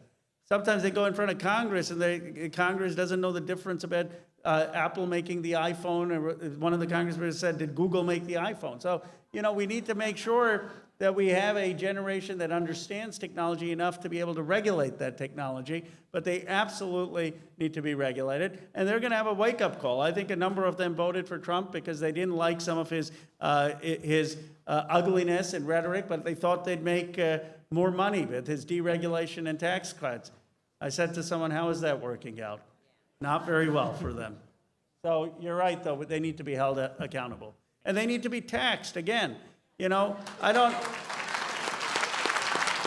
really don't understand this, and this is the one thing that always perplexes me. There is no member of Congress who represents a wealthier district. There's no member of Congress who has more billionaires in their district. I say tax them more, and they keep sending me back. How can this be a hard vote for 434 other members of Congress?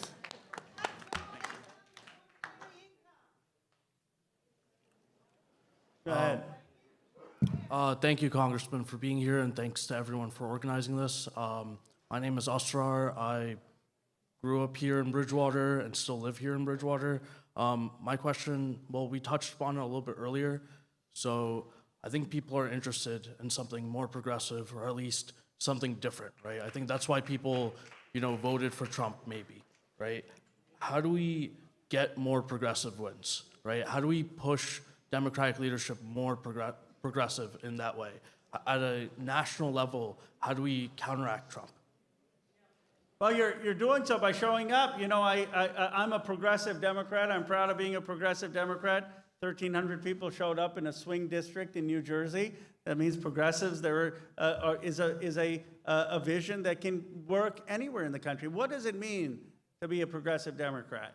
All it means is to say that we want the American dream that I had growing up available for everyone.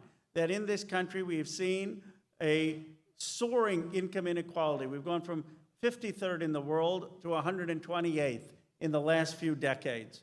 And you've seen wealth pile up in districts like mine and in places like New Jersey while people don't have health care, while people don't have education.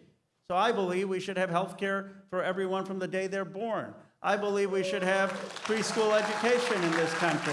I believe we should have as much education as someone can get, whether that's college or whether that's a skilled trade or vocational education, and that investment in the health and education of our people is what's going to make us a strong country in the 21st century. And that is, I don't think progressivism is some radical notion. It's the notion of what built America's economic success. And that's what we have to do. And one of the things we have to be doing as progressives, we are very, very good because a lot of our hearts care for those who have been left out and left behind and aren't making the ends meet and don't have medical debt or debt for college. I had to take out too many loans. But we have to make the argument that these policies aren't just fair. These policies aren't just what is right. These policies are what is going to make America strong. These policies are the best policies for this nation's economic growth. These policies are the best policies for us to actually build wealth for everyone in this country. And I think when we do that, we can win anywhere in this country. Sorry, just one quick follow-up. I absolutely agree with you, right? All of this is common sense. How do we make this the national Democratic platform, right? You got to win. You got to win. You got to have progressives win. Yeah. Democratic process. You got to persuade people, mobilize, get involved, and win. Hi, my name is Pam Dennison. I live in Hope, New Jersey. And I actually don't have a question for you because everybody else is asking questions. And I am really, this is the first time I've ever been politically active. Thank you. Let's give her in a my round of entire applause. life. And I have no choice because this is bad. People in the beginning thought I was overreacting. I'm not overreacting. And it's so bad that even people that don't like to leave the house are here. And so I wanted to ask you all, this is all a question for you guys. Who here, raise your hand, has watched the movie Amazing Grace? Okay, so you know it's about the politics of how the slave trade ended in England. And I found it fascinating. There's one line, actually there's two lines, that I found got me out of my house and into places like this. If you change the world in one way, you change it in every way. And that is what got me out of the house. I am a total introvert. Unless there's a dog in the room, because I'm a dog trainer, so if there's a dog in the room, I am up there. But if there's no dog in the room, I am hiding behind the curtain. And I just wanted to read you what I wrote to Kane this morning. And I have been writing letters and making phone calls, and I'm doing 5calls.org every damn day. And I am not quitting. So I wrote to him this morning. So what are you afraid of? The current administration backing a different candidate in the midterms? You only won by 5% over Sue Altman in the last election. Do you really think you're going to win in the next one? Your salary is $174,000 plus whatever bribes you take, but you get a pension even when we fire you. Pretty good deal, I'd say, especially looking at your own complicity with voting for every single atrocity this administration has doled out, and with the hundreds of thousands of people fired in much more important jobs than yours.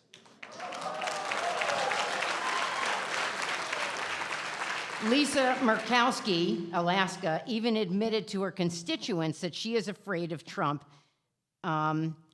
Is that why you're hiding from us? So much so that Khanna, California, is coming to speak today in your district. So what if you lose your job? You'll still be getting a pension, and maybe, just maybe, if you GOPs all grow a set, we can maybe, just maybe, stem the tide of fascism. Or are you a Russian asset too? Thank you. Thank you for coming. Thank you for speaking out.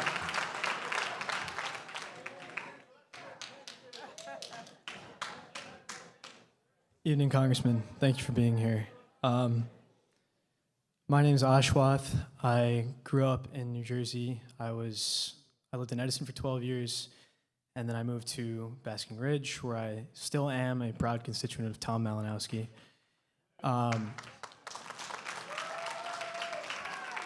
I'm 22. I just graduated college. I spent some time working for a political campaign where I went to school.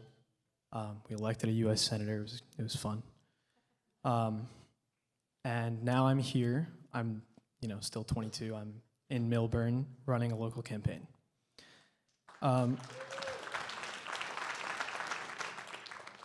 So what I see in the country and in this room probably is a number of collective action problems, right? Like you see Lisa Murkowski saying we're all scared, but doesn't want to be the first Republican to break ranks. We see everybody here going on Twitter, calling out every elected official and saying, hey, you've lost the moral high ground, you suck, you're capitulating to fascism, but doesn't buy any votes. We've won the contest, but we've lost the votes. And I see the same problem when, it's not necessarily a problem, I appreciate it, that when folks come on stage, role models, and they come on stage in front of a wide variety of people and say, we need more young people in politics. We need more young people to run for office. I'm here, I'm kind of doing it. I'm not running for office, but I'm working in politics. It's the same, collective action problem. We see it in this room when folks are, you guys are all really here because you're passionate about politics, but the people who are gonna flip Tom Kean out of office are outside, right? So we need to get those folks involved. And I don't think we can do it by going on Twitter and baiting their conscience into it. It just isn't working, right? Ron Filipkowski is gonna tweet until his thumbs break off, and he's not gonna get Elon Musk to quit his job. But I think we need to do something more. So this is why I come up here to ask you, and this is just one idea. I think there are many, and I would like to see more young people directly incentivized to be in politics, going up and saying, hey, we need more young people to be in office. We need you to, fight for Medicare, fight for, reproductive rights. Yeah, my folks from, that I just went to school with, they're interested in that. I went to a very liberal school, but all those kids are more interested in taking like the next finance job that pays them 120 grand rather than like going out and actually fighting for reproductive rights. They'll support it, but they won't go and do it. So what I have come to ask basically is, one idea that I've had is creating a class of, appointed positions in either the federal government or in state governments or across the board, basically to directly show young America that young America can be in charge, right? To grow the next class of politicians, to grow the next class of, political operatives. That's one way of doing it. I don't want to put money on the table as an incentive. We don't need another Bob Menendez. I'm not interested. But I think that we could really use folks like your help, progressive elected officials who really want to see more young people in politics, but don't know how to actually make it happen. Well, I appreciate that, and I agree. We have a youth committee where we appoint people on an advisory board in my district, but I think the broader problem are two things. One, we need to get the big money out of politics because that makes it very, very hard for young people to run. When Bill Clinton ran for Congress in the 1970s, he had to raise $40,000. Even back then, with inflation, that was not the kind of money that you have to raise today to be able to run for these positions. So the money in politics is the biggest deterrent to getting a new generation involved. But the second thing I'll say, with respect, I ran against the war in Iraq, and I lost 71-19. And I ran again, and I lost. And then I ran a third time, and I won. And this is a country that requires tenacity. This is a country that requires you to get out there and seize the ability to lead. It's not going to be handed to you. You got to go out there and get it with grit. And when people like John Lewis, that's how they did it on the Edmund Pettus Bridge. That's how any generation does it. And so my advice to young people is you don't need permission from a congressman who's in his mid-40s to go out and grab the opportunity to lead. Go out and grab the opportunity to lead, and you'll and be willing to do it. That's a great reason. I do think I agree. Young people shouldn't be handed the reins to politics or handed the next generation of power. But I want to get the kids that I went to school with who said, yeah, I'm really interested in politics. I want progressive people to win. I actually go out and vote regularly. I vote in my primary. But I want them to say, actually, working in politics is better than the next thing I have up. And, I don't think we should hand it to them. But I encourage you to consider ways that we might incentivize this kind of involvement. I appreciate that. And I do think there are ways that we need to bring them in. Hi, Ro. My name is Rosie. I used to write a Democratic blog, critical often, called Blue Jersey here in the state. I've had a 50-year history of activism and working Democratic staffer positions for several of your colleagues. I have to say, though, that Trump 2, Trump 47, has so demoralized me that this is the first time I have come out to do anything. And I have you to thank for that, in part. You and I have Bernie Sanders in common. I was a delegate. I also have all these people to thank for that. And I really wanted to start by doing that. I do have a question. It's about the Democratic Party culture. Some of my Democratic loyalist friends who call themselves moderates think that we should never run progressives for office to vie for nomination. And we should certainly not, as David Hogg, the DNC vice chair, has suggested, ever primary an incumbent Democrat with a progressive, because Joe Sixpack wouldn't like it. And I have a different opinion about who Joe Sixpack actually is and what he might need for his family, and I suspect you might as well. But my question is about the culture itself of our Democratic Party, because I remember Hillary Clinton and then Joe Biden and several other prominent Democrats calling Republicans deplorables. And I remember that the rest of us, the Bernie contingent, the progressive contingent, were called basement-dwelling Bernie bros. Those terms are so insulting. And in contrast to that, I see allies everywhere. I live in Hunterdon County. It's very red, except for my hometown. But I see allies everywhere because the Trump voters are probably going to get screwed worse than the rest of us because they don't know it yet. So I want to keep those channels open of talking to them, and I know that you do as well. But how do we convince the rest of the Democratic Party to stop calling people stupid? I mean, ordinary rank-and-file Republicans. How do we do that?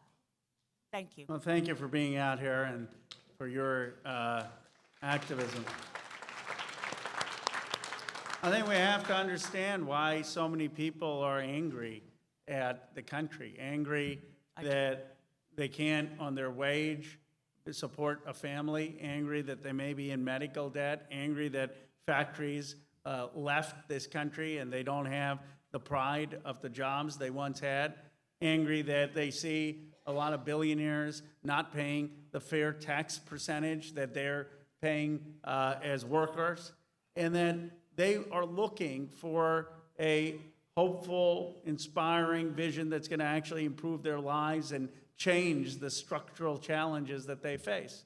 And my belief is that if we offer them a substantive agenda, and if we offer an inspiring agenda to people about the type of country we want, that we can persuade people to win the elections again and to compete everywhere. That is my fundamental belief, rooted in my upbringing in this country, rooted in my own journey in this country. And I don't think that the answer is demonizing those who didn't vote for us, but it's trying to understand them. Now, you're not going to win everyone, but I think you can win many, many people on that agenda. And it's an agenda rooted in our history, going back to FDR and Dr. King. Agree. Good evening. My name is Rose Haller, and I'm from Belvedere, New Jersey. I'm a retired public educator and public school administrator. First, I would like to thank the folks who spoke earlier. Each one of you had a very important passion and mission to share, and we appreciated your comments very much. All of those issues are important. And Congressman, thank you for coming this evening. Thank you. I was born a few years before you, 1952, and I was raised by parents and grandparents who fought in both great wars. Wow. And all of us were taught that we lived in the greatest country in the world. Yeah. And we had responsibilities as well as rights. And as much as I applaud you, and I applaud all of the people who are here, and you are encouraging all of us who probably are already activists to continue doing what we can, and we will work hard to help you find those 3 Republicans, I do believe that I have the right to expect all of the elected officials to do their job, and for the life of me, I cannot understand where the ethic and legal oversight is right now. How is it that we have an administrative president and all of his cabinet who are continuing to do things that are against the Constitution? This isn't just, we don't agree with your policy. These are things that are blatantly wrong. How is it that they cannot be held accountable? I'm sorry that it may seem naive, but for the life of me, I expect the elected officials to make sure that we have accountability. That being said, I want to know what we can do to support you and your coworkers that we have elected to hold them accountable. Well, look, you're very right to be frustrated. I'm as frustrated as you are when I walk into the Congress knowing that the Republican majority in the House and the Republican majority in the Senate are not going to do anything in terms of hearings or votes to hold Trump accountable. And where they do even disagree, like on tariffs, they know they don't have the Speaker of the House isn't going to bring it up for a vote. And so what can we do? Well, one, we gave up one of our points of leverage, which is why I was so disappointed in Senator Schumer in passing that budget, because that was a time where we should have held firm for certain concessions. And the next time we have that kind of moment with the debt ceiling fight or the budget fight, we need to hold firm so that we do get certain concessions. But we also need to start to speak up as Democrats. We didn't, for 1 month, when I started to speak out about the Abrego case, very few people spoke up. Now people are speaking up. We need to speak out everywhere and anywhere that there are constitutional violations, and speak out boldly and firmly. And we need to do things like this, because you would be surprised. I guarantee you that he may not admit it, but that Tom Keene and his staff are following what's being said here. If you have 1,000 people who are mobilized and organized in a district, you can win any congressional seat. And so this is an incredible opportunity and the work that you're doing to be taking your time. And I believe ultimately, yes, we need to do our part, and we haven't done that in the moments like Schumer on the budget. But what the real check on this president is the people, the citizens, and he's seeing that. He's seeing that firsthand with the gatherings like this. And so I will take back to my colleagues that we need to be firmer in using our leverage. Thank you. All right, maybe we'll try to get everyone in. Maybe no new people. I noticed that places also people have to go and eat and do other things. Go ahead.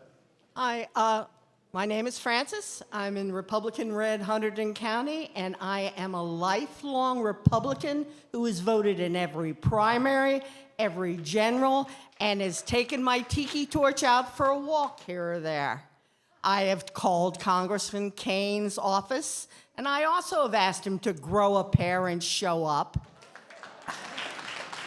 Being a farmer, I know exactly what it takes to get rid of a pair. But apparently it's money.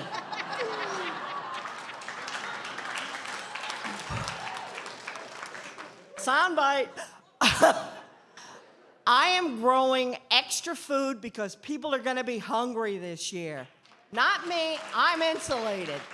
But Democrats, I'm not one of you, but I'm of you morally, socially responsibly, and whatever, and I'm sure there's a lot of people in my circle of friends who are going to unfriend or whatever the hell that is me.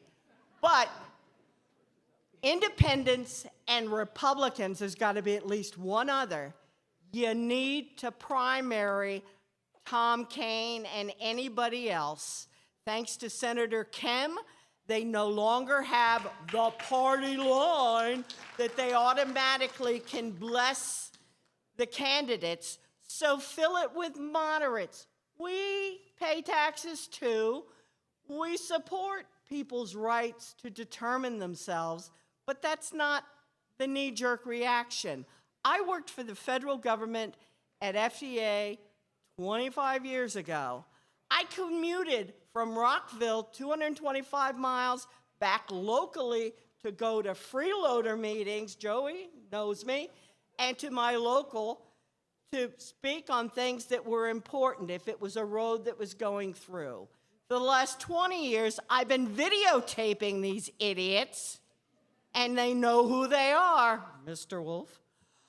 And when they act out, and now they're infiltrating the boards of education, I go, and another bloody meeting I didn't want to be at 72, so that somebody can speak up for the teachers, the students, and the staff who are feeling bullied. No more bullies.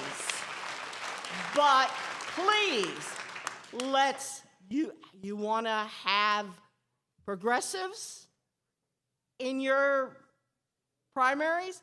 Get some moderates in the Republicans, get some progressives in the moderate, pack it so they don't know who it is, and maybe we can get out Tom Keene and the millions that I guess Elon's now spending on running ads 18 months before the election. but protect the federal workers. I had the privilege to meet when I worked down there, Frances Kelsey. For those of you who don't know who she is the woman who stood up to patriarchy and stopped the approval of thalidomide back in the 50s. Kept American citizens from being born with flippers or no arms. Work on both sides of the aisle. You organizers work where you meet the people, and there are folks that will stand with you and stand by you. And while it's not the best spine in the world and it's scarred, it's an Irish spine. And my mother's family were rednecks that could out-redneck J.D. Vance. And they go back to the second Jamestown settlement. Wow. So there is tough, and there is American, and there is a Republican Party, but we need to reclaim it. And I appreciate what you're doing for all of the citizens of New Jersey and the New Jersey 7th, and maybe some Luddite or moneyite or whatever four-letter word would, well, stupid is a five-letter word. But anyway, please, we need to get out the cowards and put in people with the testicular fortitude to fight for the Constitution. I I appreciate it, ma'am. Thank you for speaking out. Thank you for being here.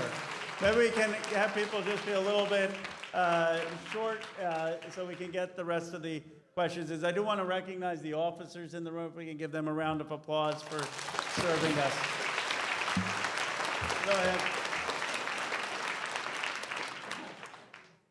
Go ahead. Hello. I wonder if I can get this thing up. 1 second.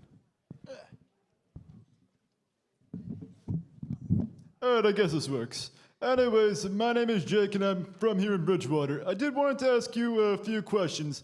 The first one being, I know California in recent years passed SB 770, which is supposed to negotiate using Medicare and Medicaid funding from the federal government for state-level single payer. Do you think that's still possible to negotiate under Trump? No. I appreciate the blunt, honest answer. Next one. How do you balance union jobs with environmentalism?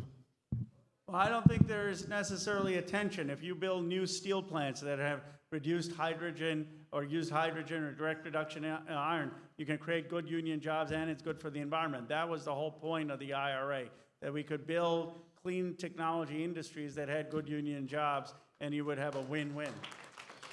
Thank you, Representative Khanna. It was very nice to meet you. Thank you.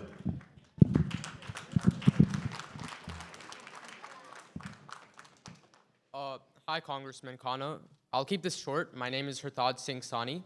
I'm a sophomore in high school from New Jersey, and I may be one of the youngest here as well. But I'm here because my generation has everything at stake. I'm the son of Indian immigrants. I want to be a lawyer just like you, a progressive politician just like you, and a voice for equity just like you. You, AOC, and leaders just like you have inspired me to fight for a future where kids like me belong. And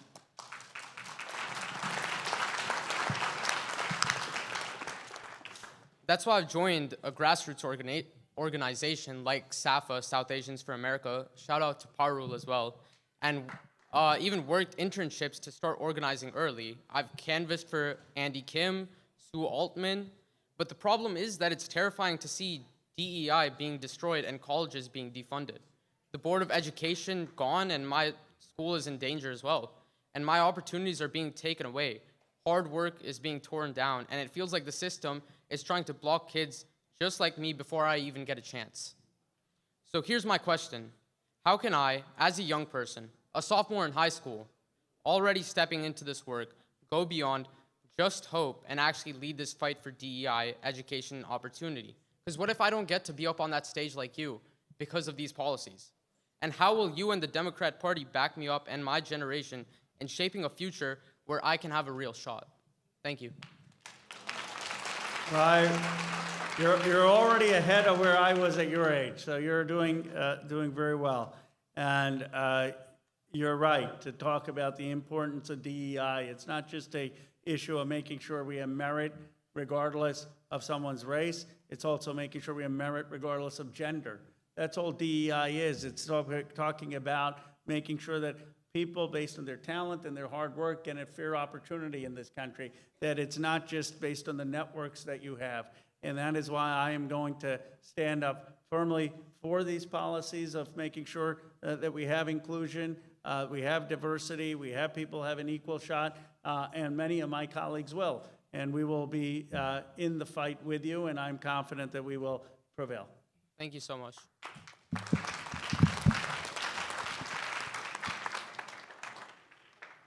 Hi, my name is Jacqueline Depew, and I worked for the CDC for 3.5 years.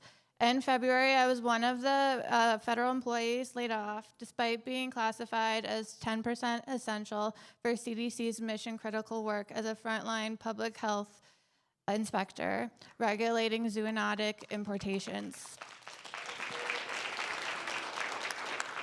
GGMH staff protect a bunch of diseases, including Ebola, where there's a current outbreak in Africa, Marburg, tuberculosis. If you haven't read John Green's book, I highly recommend it. Everything is tuberculosis. Rabies, botulism, measles, huge measles outbreak, biggest in my lifetime at the moment. The International Health Regulations team works until this administration alongside the World Health Organization, because there was an executive order that we are no longer to partner with the World Health Organization. With the World Health Organization and the International Health Regulations team, we make sure we're assessing public health risk within 48 hours. If the event is determined to be a notifiable disease, the country must report the information to the World Health Organization within 24 hours. We're not going to know about diseases for the next outbreak. We're not going to have the staff for the next outbreak. All the chronic health, people who work in chronic health conditions have been let go. FDA is now saying they are not going to regulate food anymore.